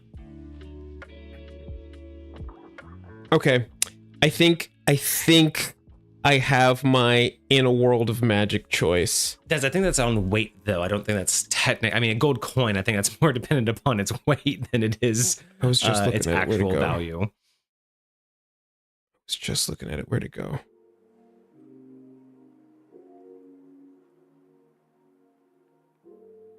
So we have Find Familiar and... I was just looking at it. Where did it go? I have a slightly... Oh, that's what it was. In a World of Magic, and I know this is a wild choice. Well, no, I think we might be on the same page, because it's either between... Because I always imagine, like, in a World of Magic, people are gonna be using their stuff shadily, right? Just like they do now. But having something so readily available to you to use shadily, like, I feel like I'm gonna need to defend myself more often than not. But I think you're right. I think at the end of the day, Unseen Servant is the way to go in a World of Magic. And honestly, I might have picked that for a world of with the solo world, but yeah, I think Find Familiar is more overall what I'm looking for in a solo world, and yeah. There we are. Let me go pull that real quick.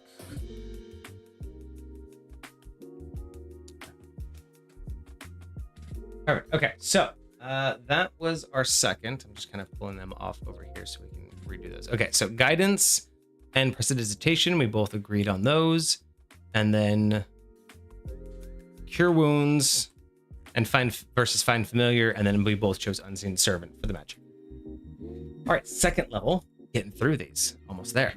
All right. So second level. These are definitely going to take a little bit longer to cast in between, but not too much longer. These are definitely going to be a little bit more than a punch. Maybe not quite hospitalization level, but it's definitely some stopping power. You know, we're expecting this to be a little bit more of a think twice before you make your next move kind of. Right. Let's see. So, aid, alter self, animal messenger. Probably not going to be great for real world. Arcane lock could be really interesting. Bark skin, again, it's more for like specific, like, you know, fighting lifestyles. Borrowed knowledge could be really interesting. Calm emotions. Madness. Dark vision would be really interesting in some respects. Detect thoughts could be really interesting. Enhanceability, again, one of those, if you're already using guidance and then you have enhanceability. Yes. Reduce enlarge. That is very cool. Enthrall. I want to read that one. Find steed. I mean, find familiar, find steed. I think darkness is also a second level spell. It is. I just didn't choose. I just didn't think it was going to be that great to. I mean, in the real world. I don't know how much. That's fair. That's fair. Although, yeah, find steed, kind of an upgrade from find familiars. If you'd rather have one that you could ride, not great in the real world because there's not a lot that you can do with steed nowadays. Well, there's also find vehicle. Because I was about to say, there, could you theoretically say that there's you could use it for like a bicycle or something like that? Familiars. What is the? Okay, we got to read that one. Let's see what else. Healing spirit, heat metal, hold person would be interesting in the real world. Immovable object, invisibility. We gotta keep invisibility on the list just to talk about it. Got to. Lesser restoration, levitate. Levitate could be interesting, but I think not necessarily great. Man, there's way more second level spells than I expected. Most of these are attack spells. Misty Step maybe. Phantasmal Force, not really that great. Pyrotechnics, not really that great in the real world. Rope Trick would be kind of interesting, but again, in the real world, it would just be way too obvious. Shatters. Oh my god, there's so many second level spells. Spider Climb would be really interesting. Yes. I love Spider Climb. Suggestion, I think, would be super important. I think a lot of people would use that one. Zone of Truth would be super important. Okay. So there's one that I really like, and it's probably not going to be on there. You remember how we were going over the Dunamancy? Yeah. This is a Dunamancy spell. It's called Wrist Pocket. Wrist Pocket. I don't know where you'd find that. Not on here. That's a high contender for me for the what do you call it? I mean, it's kind of, I'd rather stay to more of the core rules and not try to go too far. I don't know where that's from. Is that from a core rule? It's from, it's from I don't know how to say the first word. Guide to Wildmount. Oh, gotcha. Okay. So what does it do? It basically says you flick your wrist and you can kind of create a little pocket dimension that can hold no more than like 5 pounds. And you can transport things in this extra dimensional space, concentration up to an hour. So it's kind of like temporarily having your own little pocket dimension for something just like bag of holding. So like basically having like a temporary bag of holding. A tiny bag of holding. They can hold like 1 or 2 objects. Interesting. Let's see. So you could return raid target hits a maximum. Okay, so this is just 80 is just for fighting. I don't need that. Air bubble. Again, lifestyle, right? Like, you know, being able to breathe, anything like that is more lifestyle based. Alter self, I think we kind of decided with disguise self. Better in a world of magic, but probably only if you have a lifestyle that you're really trying to hide from people. Like, yes, it's a novelty. But I will say, you can, if you look at the natural weapons, you might be able to well, that it just does say natural weapons. I was going to think maybe you could turn it into something specific, but no, it's more like just turning your hands into claws and your teeth into fangs. It does make you able to like go underwater and everything, but again, these are not really things that are they're so specific. More lifestyle, yeah. Arcane lock, so you touch a closed door, window, gate, and it becomes locked for a duration. That could be kind of nice. I wouldn't use it all the time. And especially for level 2, I wouldn't want to burn a higher level spell just for locking something. Yeah. Let's see. Blur. Your road becomes blurred, sitting and wavering. For the duration, creatures have disadvantage. So that's just people can't see you when they're attacking. Borrowed knowledge. Draw knowledge from spirits of the past. Choose one skill in which you lack proficiency. For the spell's duration, which is 1 hour, you're proficient in the chosen skill, and the spell ends early. So if you don't know how to do something for the next hour, you're able to just do it at a low level proficiency. Plus with guidance, you're able to do something. I mean, in the real world, that's basically, again, that's ADHD. This is basically an ADHD spell. You're able to just look at something and go, I could do that. I could do that for the next hour, and then you'll get bored, and then you'll never do it again. Right. I will say, I don't know if you pulled it up, I like mirror image way more than I like blur. But again, it's more combat oriented. So I like it. I like the description way better than blur. Yeah, and it's not concentration. Yeah. So, out of curiosity, how are you viewing concentration IRL?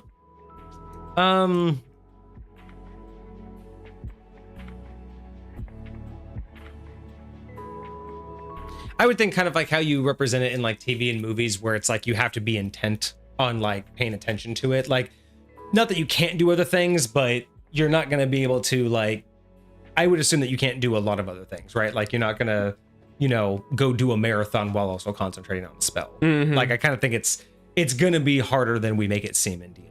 Sure. Not like, again, I'm not thinking like they can't do anything and you can't even talk to somebody, but I have a feeling like it's going to be like you're very distracted, almost like, you're like watching TV and having a conversation. Okay. Like you're going to be obviously distracted and paying more attention to keeping the spell up, that you could keep a conversation going, but it'd be obvious that you're not really paying attention. Interesting. Okay. Calm emotions, I think, would be very interesting. Suppress strong emotions in a group of people, like, very interesting. Not sure I know how on a day-to-day base that would be useful for a second level spell. I feel like I don't want to burn my second level spell slot. I agree. Crown of Madness. One who of your choice that you can see within range must succeed a wisdom saving throw or become charmed by you. Oh, and then a crown appears on their head. Nah, I don't want to do all that. That's a little bit too obvious. Yeah. Well, yeah. Dark vision. This could be kind of legit in a world of solo. Yes. Kind of legit, because... But again, it's just... It lasts 8 hours, no concentration. You cast it every day. But that's the thing. It's a second level spell. For a second level spell, I gotta fly. It's more lifestyle. If I really choose one racial ability, maybe. You know what I mean? I can understand dark vision as a racial ability, because just to always be able to see in the dark, I'd totally be down for that. But yeah, I don't know about a spell. I can't justify the spell. Enhanced ability, bear's endurance, bull's strength, cat's grace. This is just giving you advantages on different ability checks. Is it advantage? Yeah, these are all advantage on ability checks. I mean, advantage is pretty good. And how long does it last for? Hour. Concentration. Okay. I mean, that's again, if that's the route you're going, if you want to be that. But you only get one of these for the whole hour. Yes, but if it's a second level spell, what are we saying, like, relative wise? Like, if a first level spell is like a minute or so, this is like every 10 minutes. So every 10 minutes I could recast a new one if I wanted something different, you know? So if I need one for like 10 minutes or something like that, and then I need to switch it up, like, yes, you could last for an hour, but I could play around with it some. I could try to, we might hold on to that one. Enlarge, reduce. In a world of magic, I think that could be pretty effective, but because again, it's more of like, in a world of magic, it's not going to be that worrisome to use it. Yeah. So being able to, like, I mean, imagine being able to repair someone who repairs things, to be able to enlarge something to repair it and then shrink it back down, or vice versa. Have one set of tools that you can shrink to every size, like, that you need them to be. So there's like ways that could be somewhat useful. I don't know why I was mostly thinking on using it on yourself, but yeah, using it on a lot of other things could be very interesting. You could get things into places you wouldn't normally be able to. I mean, it only lasts for a minute, so like you could get through. Yeah, but I mean, imagine like you put something together and you're like, oh, this doesn't fit. Zoop, put it in there, whoop, and there, you're like through like a small hole kind of thing. So yeah, it has applications. I more applications in a world of magic. I don't know. Not sure I have a lifestyle for it. But I think that there's actually, that does bring up an interesting idea, that I think that this isn't utilized to its full capacity. Like the idea of, like, I mean, imagine having a small piece of clay that you shape into the rough shape of a ring, a key or something, and then stick it in something and have it enlarged so it encapsulates and then takes the form of the space. And then in the minute is over, it will shrink back down, but keep its form. So you mean like you could almost make the form of something by Oh, enlarging interesting. around it. So there's that. I think That's kind of cool. There's some very creative ways you can mess with things. Yeah, I can see that. I think in game. So, but I wouldn't. I don't know if I would choose that one. Enthrall. Words. Creature of your choice within range. You can hear. Makes a saving throw. Creature becomes charged on a failed save. Disadvantage. Spell ends. You are incapacitated and no longer speak. No, this is just this is more charmed person kind of stuff. I don't know if that's really where I want to be going with it. It's only for a minute. Yeah. Oh, so the fine vehicle.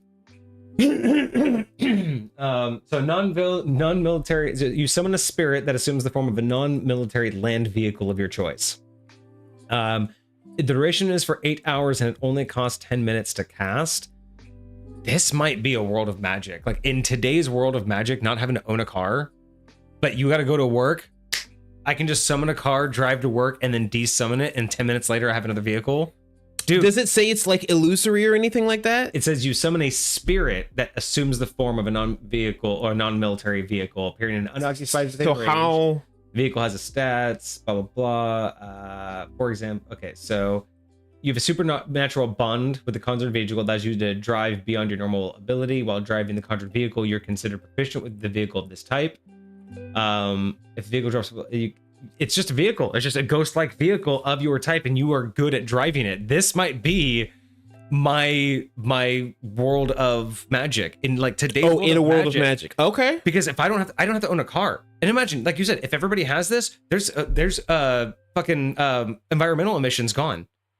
No one has to own a car. I can make a motorcycle, and then I'm proficient in a bike.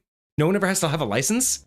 Like imagine that in this world, in this fictitious world where magic exists, the DMV wouldn't require you to have a license because they know you're proficient with the one that you summoned. Interesting. I don't think I can take anybody. I don't know if anybody else can go in it or not. Maybe they can. Well, what does it say about the size of it? A Phoenix SUV might be jet black in color with tinted windows and sinister looking front. If it's an SUV, you could totally take people with you. This is it. You could be an Uber driver, man. This might be my contender for the supernatural world. For a world with magic, this might be it because I don't have to worry about it. I will literally get anywhere and everywhere I want in a world of magic. Because like other than teleporting, this is probably the best day-to-day one. Yeah. Just getting around. You want to go have fun and you don't have a 4x4 vehicle. It's okay. I can get a 4x4 for 8 hours. And unfortunately it's a non-military land vehicle, so there's no airplanes, there's no jet skis, it is land vehicle only, but that's not that bad. I mean, again, dirt bike, if like you just get anywhere. Yeah. Interesting. Yeah, it's a self-driving car, even easier. Yeah, I don't know, that's actually pretty good. I think that takes over enhanced abilities. Flock of familiars. You temporarily summon 3 familiar spirits that take the form of your choice. It only lasts up to an hour, though. I think Find Familiar covers this. I don't think 3 familiars for an hour helps. Well, I feel like this has a very different purpose than Find Familiar. So what does it say? It's basically you summon 3 familiars for an hour. They can take different forms, and then they act as the Find Familiar. They basically get 3 Find Familiars temporarily for an hour. Is that what it says? Yeah. That's weird. Oh, and they can be within a mile of you, so they can go up to a mile. So it's good for scouting, good for scouting, stuff like that, but not what I'm going for. Healing spirits. Until the spell ends, whenever you create the spell, the spirit healing construct. Okay, so this isn't that much healing, and it's kind of convoluted, so that's not very good. Immovable object. You touch an object that weighs no more than 10 pounds, become magically fixed in place. So you could basically have a party trick where you act like Thor. Sure. Just put something down here. Back that up. Nobody touch my beer. That'd be interesting in a world of or where you're the only person that has that. Can you imagine just going to a bar and be like, hey, if you can drink my beer, I'll give you $100. And then they just sit there and try to like take it. Like, I guess you can't drink it. Wild. Invisibility, obviously, I think a lot of people would think this one's a good, but becomes invisible. Anything the target is wearing or carrying is invisible as long as it's on the target person. The spell ends. So this is for 1 hour. Invisibility with everything you're carrying. I'm assuming carrying, not touching. So like you have to be able to like walk. Yeah, it's not like I can touch a pole and have it turn invisible. But yeah, 1 hour invisibility. I know that in the real world that again sounds if really it's clutch. only a second level spell, then you can keep it up. Yeah. There's no reason you can't keep recasting it to stay invisible if you need to. But again, it's just visual. It's just visual, so it's not your sound. It's not. Yeah, so you have to be. anything. And You got to be sneaky. You have to be very careful with this. I wouldn't take the lower level. I wouldn't. If I was going invisibility, I would take the higher level, the one that masks everything, makes you quiet. You know, like I don't even think greater invisibility does that. I thought it did. I thought greater invisibility like made you almost imperceptible, but maybe not. No, like, it just means that anything you're wearing and carrying is invisible. No, it. Wait, how long does this one last? That one lasts for an hour. Greater invisibility only lasts for a minute, but you can still cast spells and attack and stay invisible. Oh, that's the biggest thing with. Yeah, I don't think invisibility. Greater invisibility. I don't think it's good enough. Like maybe in a world of magic, just to be able to hide. But again, I'm not buying that as useful. Misty Step. Teleport I love up to 30 Misty feet. Step, Just 30 feet away. but again, great for hiking. I would love that for hiking. Just I would really like this if I could use it more often. yeah, if it were more of a cantrip. Honestly, if it were closer to a cantrip or a first level spell, even I probably would be way more into it. But this was a high contender for me. I actually wrote it down. I'm like, yo, this might be one for me. But yeah, no, I think I'm gonna go with the same with spider climb too. Up to an hour, just being able to climb on walls. Again, I like it because as a second level spell, you can keep it up. And in a world of magic, maybe that could be crazy helpful. So that might be a contender for me. Yeah, because it lasts for an hour, but I just don't think I would. Again, practical usage. Yeah. Suggestion. This could be super clutch in a world that nobody knows about magic. Agreed. Up to 8 hours. And then and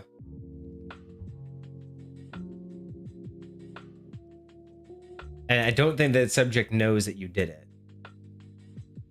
I don't know many spells. So this would okay. So I would say that this one would be huge. The problem is you have to be the right kind of person to be able to use it. You know what I mean? Like, yes, just having this isn't good enough. Yes, you know what I mean. Agreed. Like just being this able is again to a lifestyle, right? Because I'd say at least a little bit. You can suggest people, but if you don't know the right people and you don't know what to suggest, you don't know how to use them. You know what I mean? Like you think about a corrupt politician having this would be super easy because they could tell everyone to do what they would bend the will. But if you don't know what to say, if you don't know what that person needs to be able to do to help you, this could just be a good party trick or a good way for you to get like a free burger at McDonald's.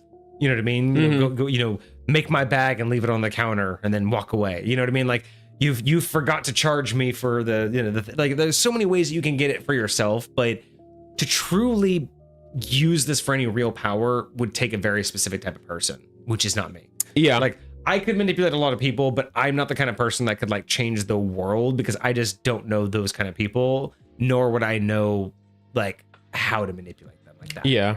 So I think suggestion's powerful in the real world. I'm not the one that I could ever use it. Zone of Truth. You create a magical zone that guards against deception for 10 minutes. Situationally, it could be very cool. It could be very, very cool. Be very interesting.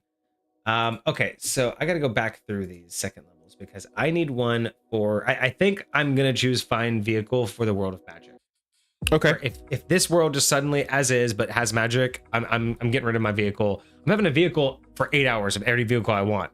I want to go to work in a sports car. I'm going to work in a sports car. If I want to go backpacking out in the backcountry and I need a 4x4, guess what? I now have a 4x4. Like having any land vehicle I need at any time, clutch. It is very cool. Clutch.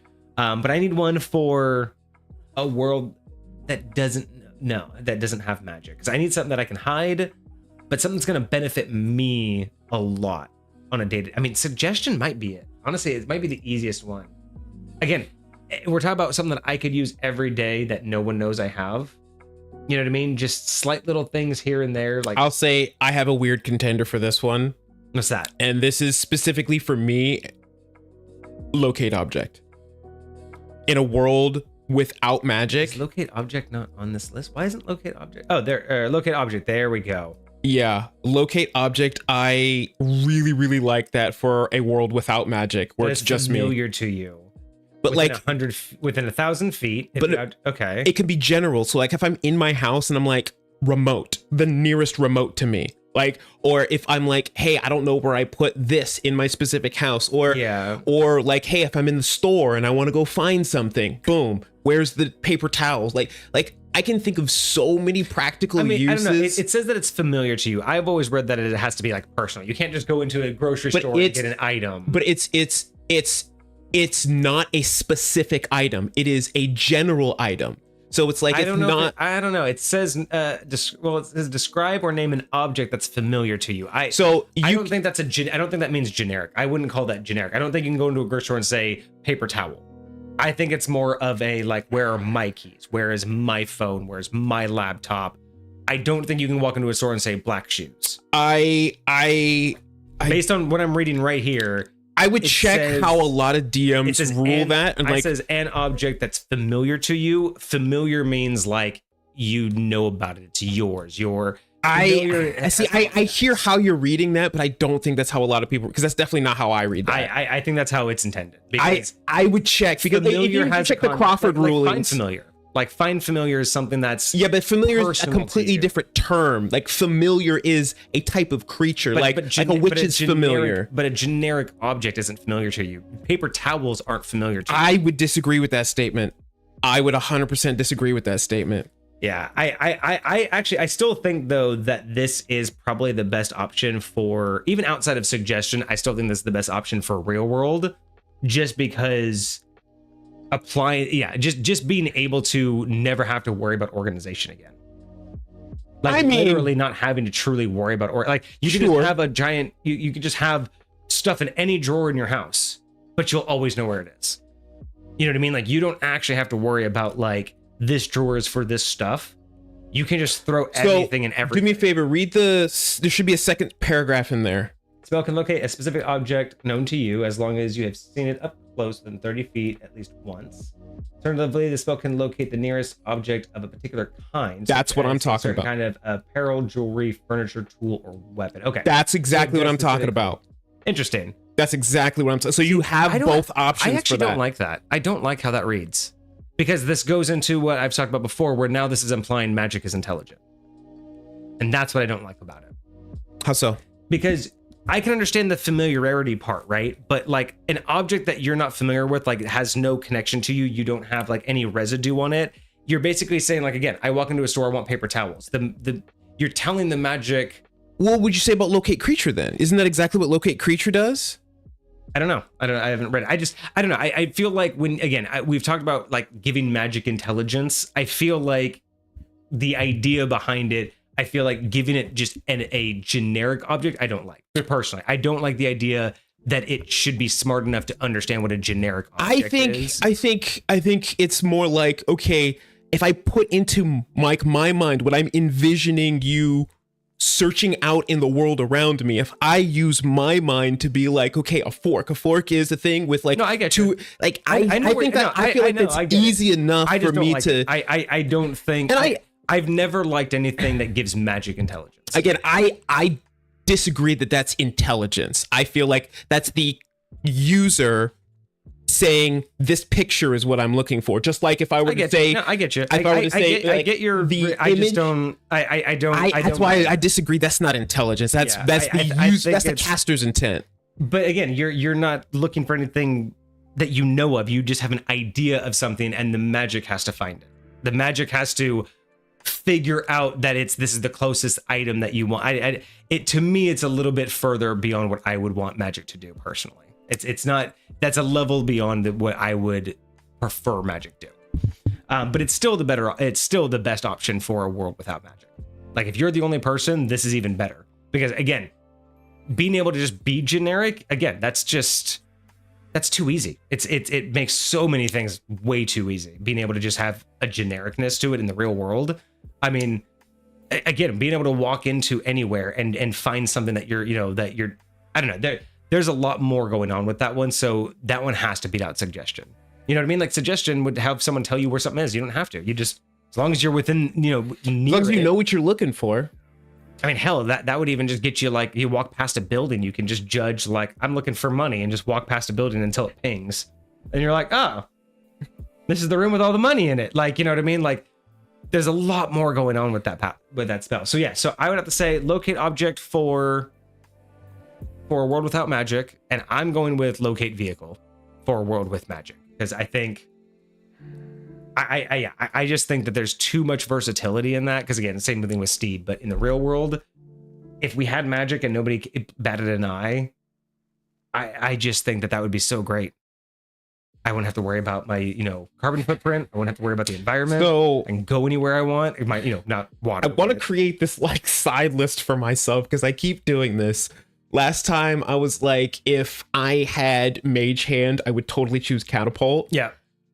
If with that same combo, Mage Hand and Catapult, my second level spell would be Levitate. Okay. I think that would be so cool. Just being able to imagine, like, I can like use like my Mage Hand to like tie something onto another vehicle or whatever and just hitchhike behind something, because that's all you really need. Like, it's inertia will carry you. Like, that'll carry me wherever the heck I have to go. Like, I think there's so many cool and creative things specifically that you could do with that in a world of magic. Yeah. But again, I like locate object for a world without magic, but a world with magic, I'm struggling. I really like a lot of, God bless America. I feel like there would be a lot of cool ways. You know what? I think I'm going to go, actually, how long does it last? 10 minutes? I'm going to go with silence. Silence? Yeah. I think that would be interesting. I think that would be very cool. I think that if I played it well, now granted, you can only have one up at a time because it only lasts for 10 minutes and it would probably take you about 10 minutes to recharge it. But I really think... you'd have them overlap, and not overlapping, but you'd be able to keep it up. Yeah. You can maintain it for sure. But in a world of magic, that'd be your best defense. I mean, in a world of other mages, that's 100% exactly. So I think that's where I'm gonna end up landing on that. And just a lot of the times when you just need that I don't know. I think that could be cool. Okay, so real quick, remind me, for your world of magic, what are you looking at? World of magic for second level, I'm choosing find vehicle. That's right, find vehicle. Yeah. It's too clutch. That was the UA one, right? Yeah, that's Unearthed Arcana. Obviously, because that's technology. It's a techno mage. Techno magic. All right, so we have one more. We have third level. We can sorry, what was your solo? Locate object. Locate object. Yeah, okay, yeah. same. Such a clutch one. I mean, especially for anybody who has memory issues, like, oh my gosh, dude. Always being able to find everything. That's your cure to ADHD. Yeah, seriously, right? All right, so let's roll through some of these third levels, because obviously some of these, like Animate Dead, just not a good idea in the real world. Period. Mage or not, like, I don't know. Animate Dead is just not something I want to get into. Again, it depends on your specific life goals. Like things like Bestow Curse could be really interesting, but that's not the direction I want to go. Call Lightning, again, super interesting, not the direction I would want to go. Honestly, for either, I could see it being very cool, but yeah. I think Counterspell is probably going to be my, if in a world of mages. I think Counterspell is going to be it. I think Counterspell is just going to be it. Create food and water, again, I think that's more that, that lifestyle if you want it. Yeah. Or Dispel Magic could be also, I think Counter Magic's better, but Dispel Magic, like you were talking about, Detect Magic, if you have Detect Magic, you probably want Dispel Magic as well. Let's see. Fast friends could be interesting. I think we decided against fly. I think just fly is not really anything we're interested in. Haste could be very interesting. I agree. Haste has got some potential, especially with I'll find open it up familiar. because I want to read it. I want to see what we can think of. How does haste work in the real world? Ooh, that would be very interesting. Lightning bolt, magic circle, major image, mass healing word if you're a doctor, motivational speech, non-detection could be interesting in a world of magic. Revivify, remove curse, speak with dead, speak with plants. See, none of these sound very interesting in the real world. Like, I don't know if I'd really want to speak with the plant in the real world. Like, what real use would you have for it, truly? Shadow person. I'm gonna be right back. Dead, thunderstep. Thunderstep's crazy. Tiny servant. Vampiric touch could be interesting. Water walk, water breathing. Again, situational. I don't know if I'd want to burn a whole spell to do it. So let's look at some of these and see. Blink. Let's see. So roll a d20 at the end of your turns for the duration of the spell. On a roll 11 or higher, you vanish from your current place. So that's only very. So you're not even really in control of it. Yeah. No, I'm not going to do anything that I'm not in control of. That's not okay. I need to know what I'm doing here if I'm burning a spell. When you make a calming gesture with 3 willing creatures of your choice that you can see within range fall unconscious. Okay, so this is basically mass sleep. I have no use for it. I don't know if I don't have any reason why I would think to put someone to sleep. So we're gonna move on from there.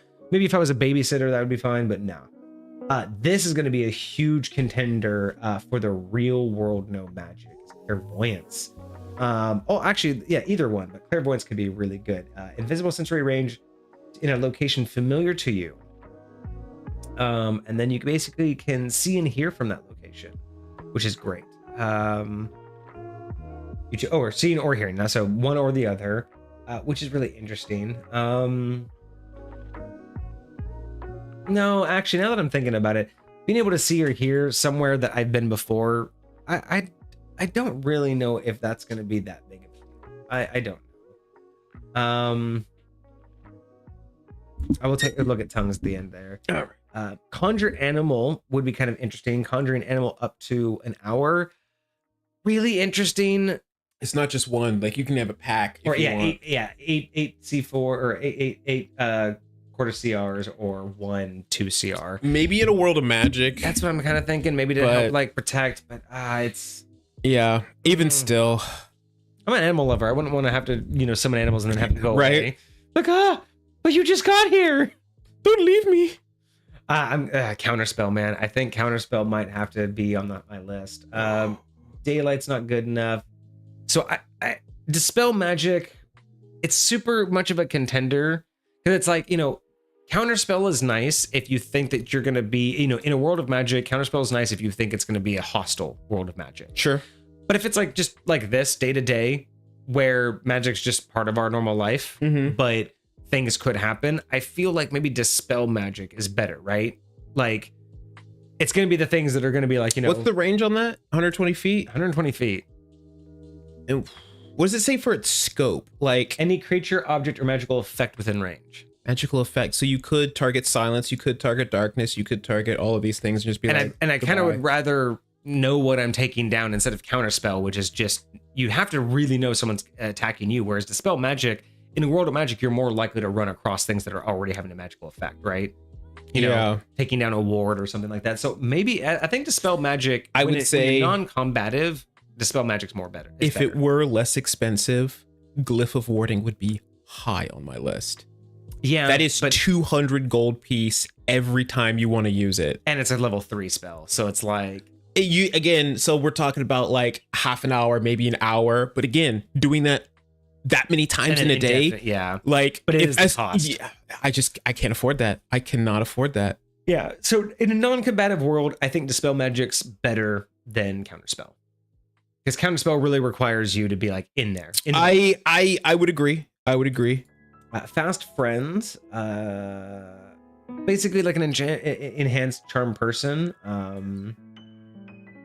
When you cast a spell, choose one humanoid within range that can see and hear you, and that can understand you. They're charmed. Yeah, I'm not gonna use any of the charmed ones.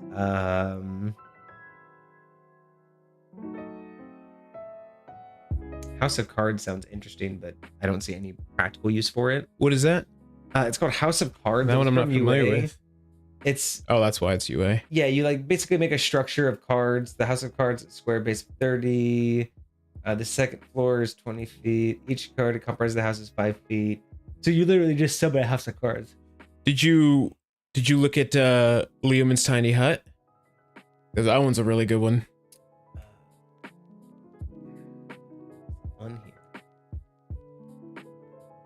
here. It is on here. Here's a haste. So let's see. So what is 5e haste? Choose one creature you can see within range. Until the spell ends, the target's speed is doubled. It gains +2 to AC, advantage on dexterity saving throws, and an additional action on each of its turns. The action can be used only to take the attack. So I would just assume that this makes you like go into like, hyper focus mode. You're just able to do a whole lot. Again, unless outside of combat, yes, you can use it outside of combat, but how useful is it going to be, especially with the downside of having lethargy as soon as it's done? It only lasts for a minute. Yeah. You're not going to be able to use it again for maybe an hour, half an hour or so. What are you like do in a minute? No. Yeah. You're doing shit in a minute. Non-detection for the duration. You hide a target that you touch from divination magic. Maybe in a world of magic if you're hiding, but Thunder Stab. You teleport yourself to an unoccupied space you can see within range. Immediately after you disappear, thunderous boom. But you can take somebody with you with that one. That's what's really cool. I don't know. I mean, again, it's instantaneous and it's a 3rd level spell, and you're not going to be able to use it but like, how many feet? Range is 90, but the thunder can be heard from 300. So you definitely want to use it in a world of magic. And you can go pretty far, like if you're genuinely trying to like escape or if you're trying to get somewhere, but it's not going to be really spammable. So yeah, it's a tiny servant. So you touch one tiny non-magical object that isn't attached to another object or surface and isn't being carried, blah, blah, blah. As a bonus action, you can mentally command the creature within 120 feet of you. Okay, so you basically turn a tiny object into basically unseen servant, but it's now seen. Definitely not a real world you want. So that would definitely be a world of magic. You could have a bunch of these. Again, 8 hours. 8 hours, but if you cast another one for every hour, you could theoretically have up to 7 of them active at a time. That's true. And you can mentally command it, so you don't have to talk to it. Very general commands: fetch a key, stand watch, stack some books. Maybe they could dictate. Yeah.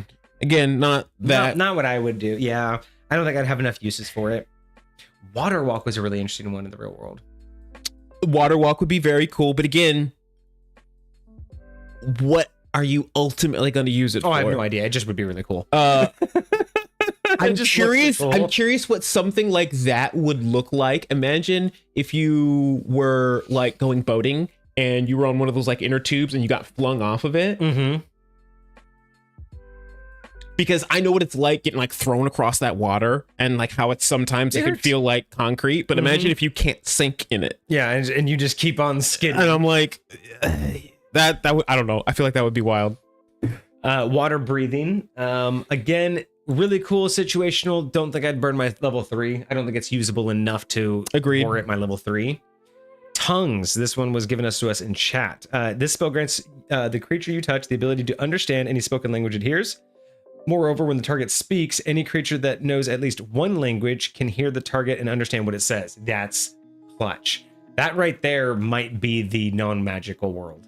For an hour, you could pretty much have that up all the time. Yeah, and you can understand and speak way better to than comprehend languages. Way better. Yeah, because you can not only understand everything, you just understand the language in its context, but when you speak, any creature knows what you're saying. Yeah. So no unless they figure out that, unless 3 different people or multiple people speak different languages and they all realize you're speaking a different language simultaneously, that ain't bad.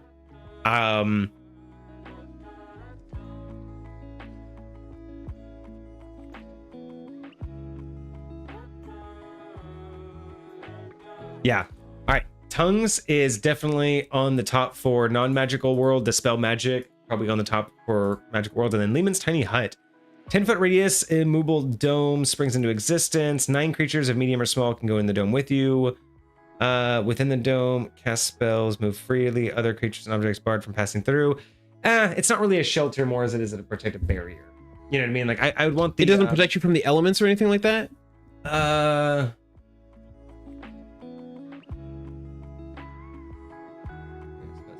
Effects can extend through the dome. The atmosphere inside the space is comfortable and dry regardless of the weather outside. So I mean, it's shelter-ish, but I'd rather have what's the other Mordekainen's mansion? Yeah, I think that's way higher level though. But yeah, but again, I'd rather burn that spell slot. Sure. So yeah, I think this is where I'm leaning. I'm thinking in a world of magic, dispel magic. You know what? No one's locking me out of my house. I'm not gonna have to be worried about like weird illusions if I see them. And then I'm doing tongues in a world without magic. So, all right, let me. Oh. And those are my levels. Those are all my spells. What was your world of magic? World of magic. Dispel. Dispel magic. So I have one that I'm debating. Like, I love this spell so much. I genuinely think it's so valuable in both, and that's Blink. I was actually looking at Blink earlier, and I decided against it. I absolutely love Blink. I think I would probably like it for the world of what do you call it? Because the thing is, the reason I decided against Blink is because I don't want anything that I'm not in control of. Sure, and I totally get that. Yeah, I totally get that. I was wondering why did I do it, because it was right when you walked out. That's the first spell I read when you walked out, and what I said about it was the only thing is, especially at a level 3, like at this point, like a cantrip maybe could have a little bit of play, but if I have to burn something that I have to be like mindful of, that was my only thing, is because it's on a roll of 11 or higher, and I don't know what that means in the real world, but I feel like it means that you're not in, like it could just kind of happen. And you're not 100% in control.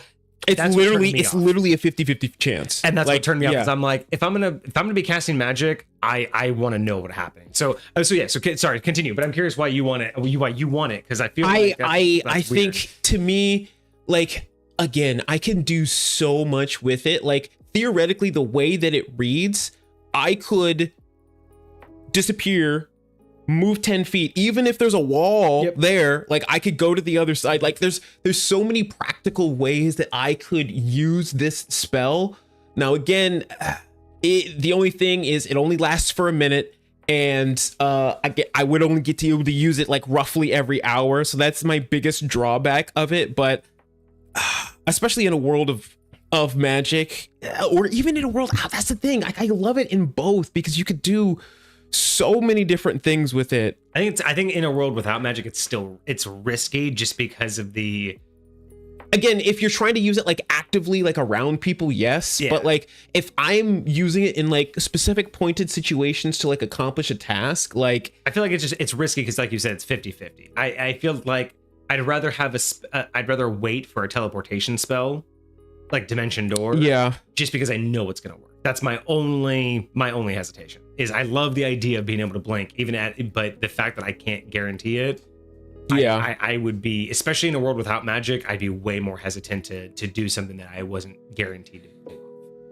It's fair enough. That's fair enough. But it is a cool spell. And I really do like tongues for my non-magic world. Yes.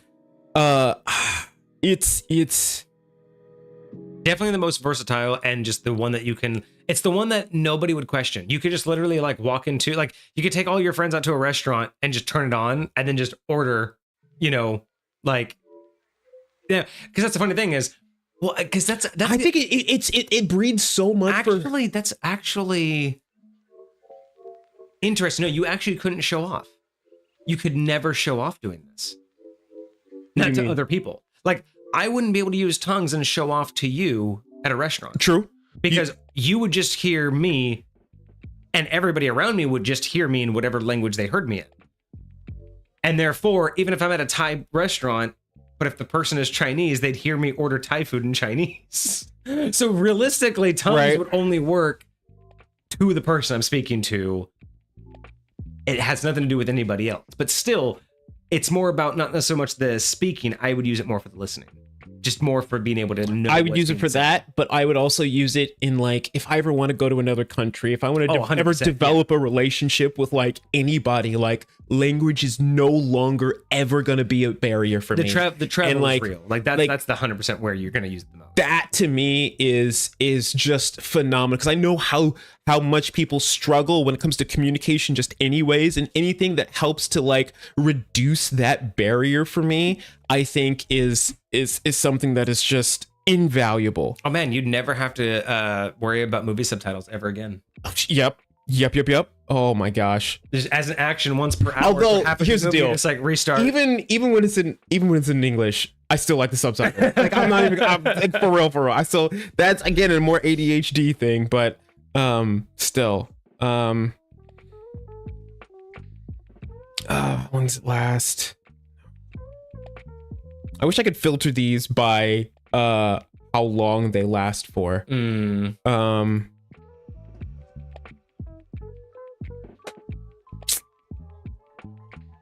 All right. Well, there we go. That was all of our lists.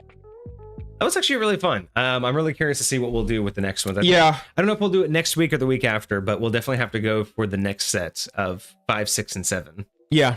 And which ones we do. Because I really like the approach too. I liked trying to figure out what is magic, how would it represent in our world, but I also really liked that we chose both directions, a world that has magic and a world where we're the only magic. I think that's very telling too, because they're vastly different scenarios and there's vastly different things to consider in those different situations. So yeah, I really appreciate that too. So I'm really curious. I'm gonna put mine together real quick and just kind of I can post them both in chat. I've got them all ready here. Yeah, because I'm like, okay, so in a world of non-magic, I was going guidance, cure wounds,